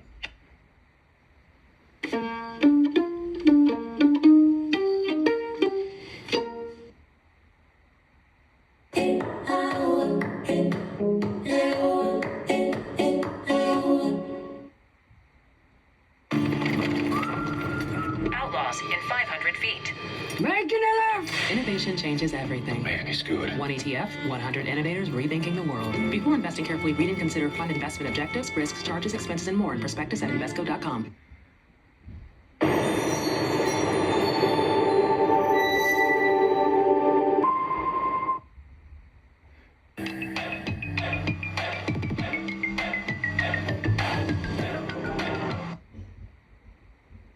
And did you get monetized? Did you get enough watch time hours, relatively same amount of time? Yeah, about the same time frame. They both kind of lined up perfectly for me. So it was about 6-7 months in, after publishing consistently, that I was able to apply for the partner program. And what was your season of life at the time? Family obligations, kids, anything? Yeah, man, it wasn't too pretty. It's like the origin story. SparkNotes version is like, okay, this whole YouTube thing was born out of just strife, to be honest. Like, I had a day job, multiple day jobs, and it just never felt like I was in the day job that I was supposed to be in. And so for me, I always felt like I needed to create something else. And I always was moonlighting as a songwriter. So my channel was about helping people make songs, but I was actually a songwriter and producer. So that was always my side hustle that I did. And man, music industry is pretty insane, right? So I was trying to think of a way, okay, I'm already making songs. Is there a way that, like, what's another angle I could take with this whole making songs thing? And it dawned on me, oh, I could like teach people. Like, I'm already making songs. I might as well turn on the camera while I'm making a song for a project and talk about how I'm doing it. Maybe people would find that interesting. I was kind of the guy, like, in the songwriting circles where people would just ask me, like, hey, Nathan, how do you get your vocals to sound like that? Or what was that production thing you did on the drums? And so I just started answering questions that a lot of fellow songwriters and producers were asking me. And so that's kind of where the whole thing started, was getting like clear on that initial set of content that I was going to make. Where were you living? So living in an apartment with my wife, and got the day job dread going on. We are in debt too, and just trying to think of ways to make more money to get out of this kind of daily grind. And so, like, mad respect for anyone who's just in that spot right now. I just really, really get it. Like, it's so difficult to spend 40 plus hours a week at a place that isn't exactly where you'd like to be, and then to try to find the willpower to come home afterwards or get up early beforehand and turn it on to try to create something. It's difficult stuff. There's this, in Ecclesiastes, there's this verse that's just always stuck with me, which is, in the morning sow your seed, and in the evening don't let your hands be idle, for you don't know which will prosper, right? This or that, or if both will do equally well. And that's a hard tension to live in. So that was the tension that we were in. Like, my wife and I both working full time. the dream was for her to be able to come home so we could start a family, and she wanted to be a stay-at-home mom. That was her dream, but I hadn't quite found my dream yet. And so that was the stew that we were in, is like kind of asking my wife, like, hey, what do you say we give this like a year with this YouTube thing, and we just see what happens? Okay, so I love this context, because what I'm curious is, once you decide to do the YouTube thing, how many hours a week are you spending doing it? Okay, it got down to 10. We got down to 10, which might sound epic. I don't know. If you're listening, you're like, wow, okay, how'd you do that? It was not like that at first. I mean, at first, I was probably getting a video out like once a month. There was no weekly cadence. There wasn't anything there, because I just lacked the strategy. I didn't have a process, right? Like, I know we talk about systems a whole bunch here at Think Media, and sometimes if you're listening, I get it. Like, you hear somebody say, oh, you need a system, you need a better system, and you're like, yeah, okay, whatever. But it's actually true. Like, you really do. Like, if the thing you're doing isn't giving you the results that you want, you need to change the thing that you're doing. So kind of had this moment where, okay, we're spending like a month to put out a video, because it's all side hustle hours, right? And trying to honor time for family, honor time for church, like the whole full life thing, I think a lot of us can understand. And so we got it down slowly but surely, because of a process, down to about 10 hours a week to put out one video a week. What was the timeline then? Because it's hard enough to think about. A lot of Think Media podcast listeners would jump in and be like, okay, I want to start a channel. I'm in a similar boat. I've got a lot going on. Maybe I got a full-time job, or I'm a full-time business owner. Where are the extra hours to actually create content? But then you add on top of that the extra hours to create a course, or to create a community, and to package that course. When did you do that in the timeline of this? Was it after the 7 months that you're in, you already have 1,000 subs? Like, at what point did you feel like it was time to add on, let alone consistent content, to building out more of a business around what you were doing, while all of this is a side hustle? Oh man, I love this question. Okay, so full confession, right? Like, I would love to say that I knew exactly what I was doing, and I totally estimated correctly how much it would be to do a course and make YouTube videos and just be a functional human being and somewhat of a good husband, right? Wrong. Totally underestimated how much all that would be. So initially it's clunky, right? Like like the beginning of a whole bunch of things. It's just clunky and messy, and you're figuring it out. And for me, that looked really bad. Like I would try to do the 10-hour a week thing, right, with my videos, but then you're trying to make a course for the first time, and you're like trying to figure out, it's the whole pre-stuff, right, Sean? Like, where do you even put this course? And like, how does it even exist, right? And just to be clear, not trying to like make excuses or anything, but this was like before ChatGPT was like a crazy thing, right? So like, you're the one who's writing all the copy under all the modules and the emails and like all that stuff. And so initially I was like, okay, I had a kind of like a lucky strike happen, and I had a video that I published around this whole time period where I'm like, okay, I think I could make a course. And it just kind of went viral for me, as we would say. And the cool thing about following the system, and like I was following the Think Media stuff, is this whole thing about ranking videos, which I know that we talk a lot about here on the podcast. And this whole ranking thing is what enabled me to buy back some of my side hustle time so that I could allocate that towards creating. Colgate Optic White's unique technology gives you a visibly brighter smile in just 3 days. Join millions growing their career with Coursera. Start learning today. Peacemaker killed my son. My priority is revenge. I know it's because my muscles are bigger than theirs, but geez, right? No one will break us apart.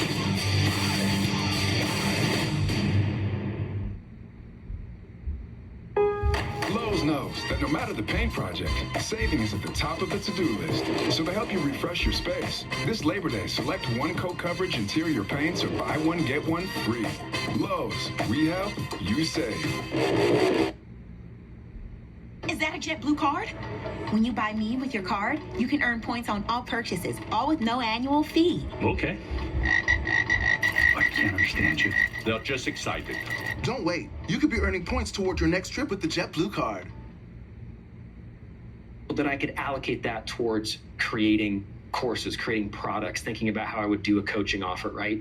So what I'm trying to say is I had that video just kind of pop off, and because it ranked, meaning it would show up in search results if people were looking for a specific way to do something in a music creation software, my video just kept popping up and it kept getting views and views and views around the clock. So I thought, okay, if I'm getting views around the clock from this one video, maybe I could like go to every other week or every few weeks, I could publish a video, try to do it again.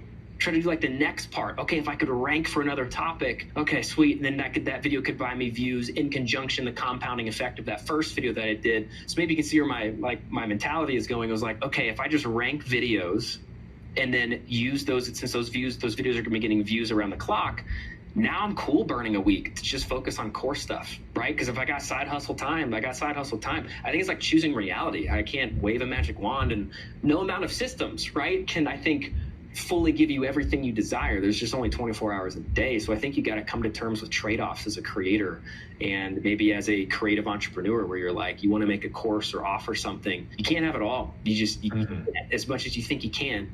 So you got to make trade-offs. And so for me, that was my trade-off. I'm going to try to rank videos so I can get views around the clock, and that'll buy me back time to make this course. So I want to unpack a couple of things. That is a great tip, and one of my mentors did say that. They said sometimes you got to slow down to speed up. We could get on the content creation hamster wheel where we want to do the extra thing, write a book, make a course, and yet also stay super consistent. Maybe you need to take a month or two off, or even 6 months.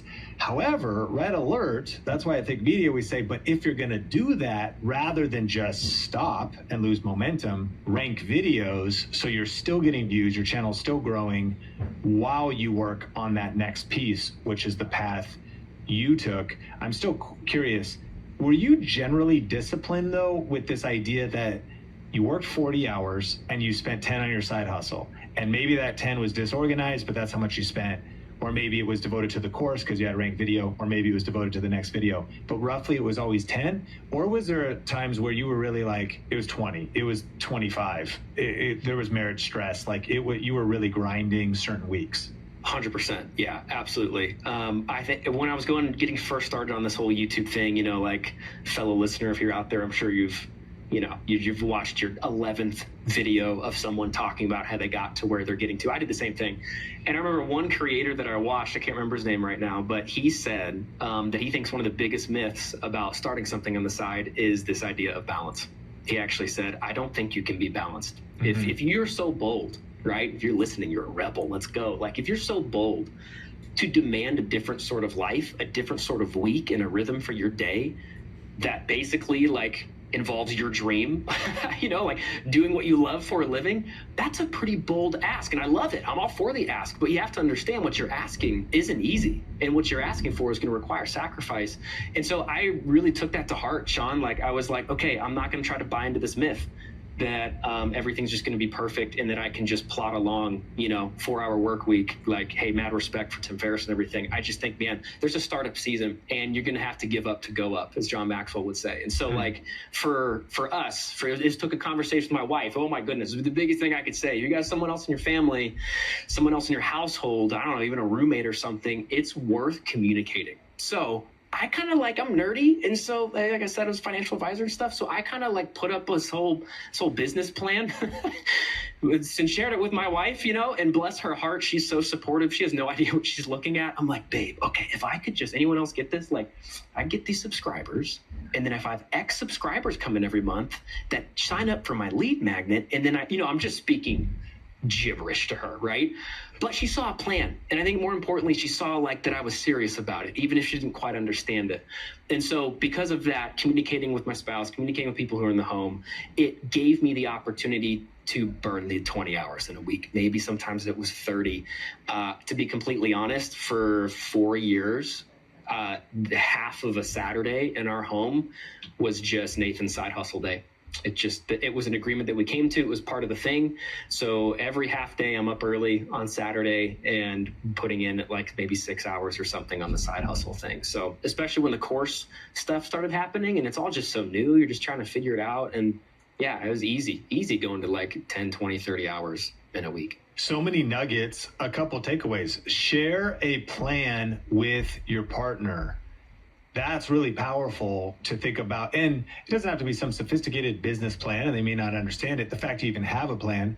And I also half of Saturday is side hustle day. When is side hustle day? If you're listening to this, it might be a different day, but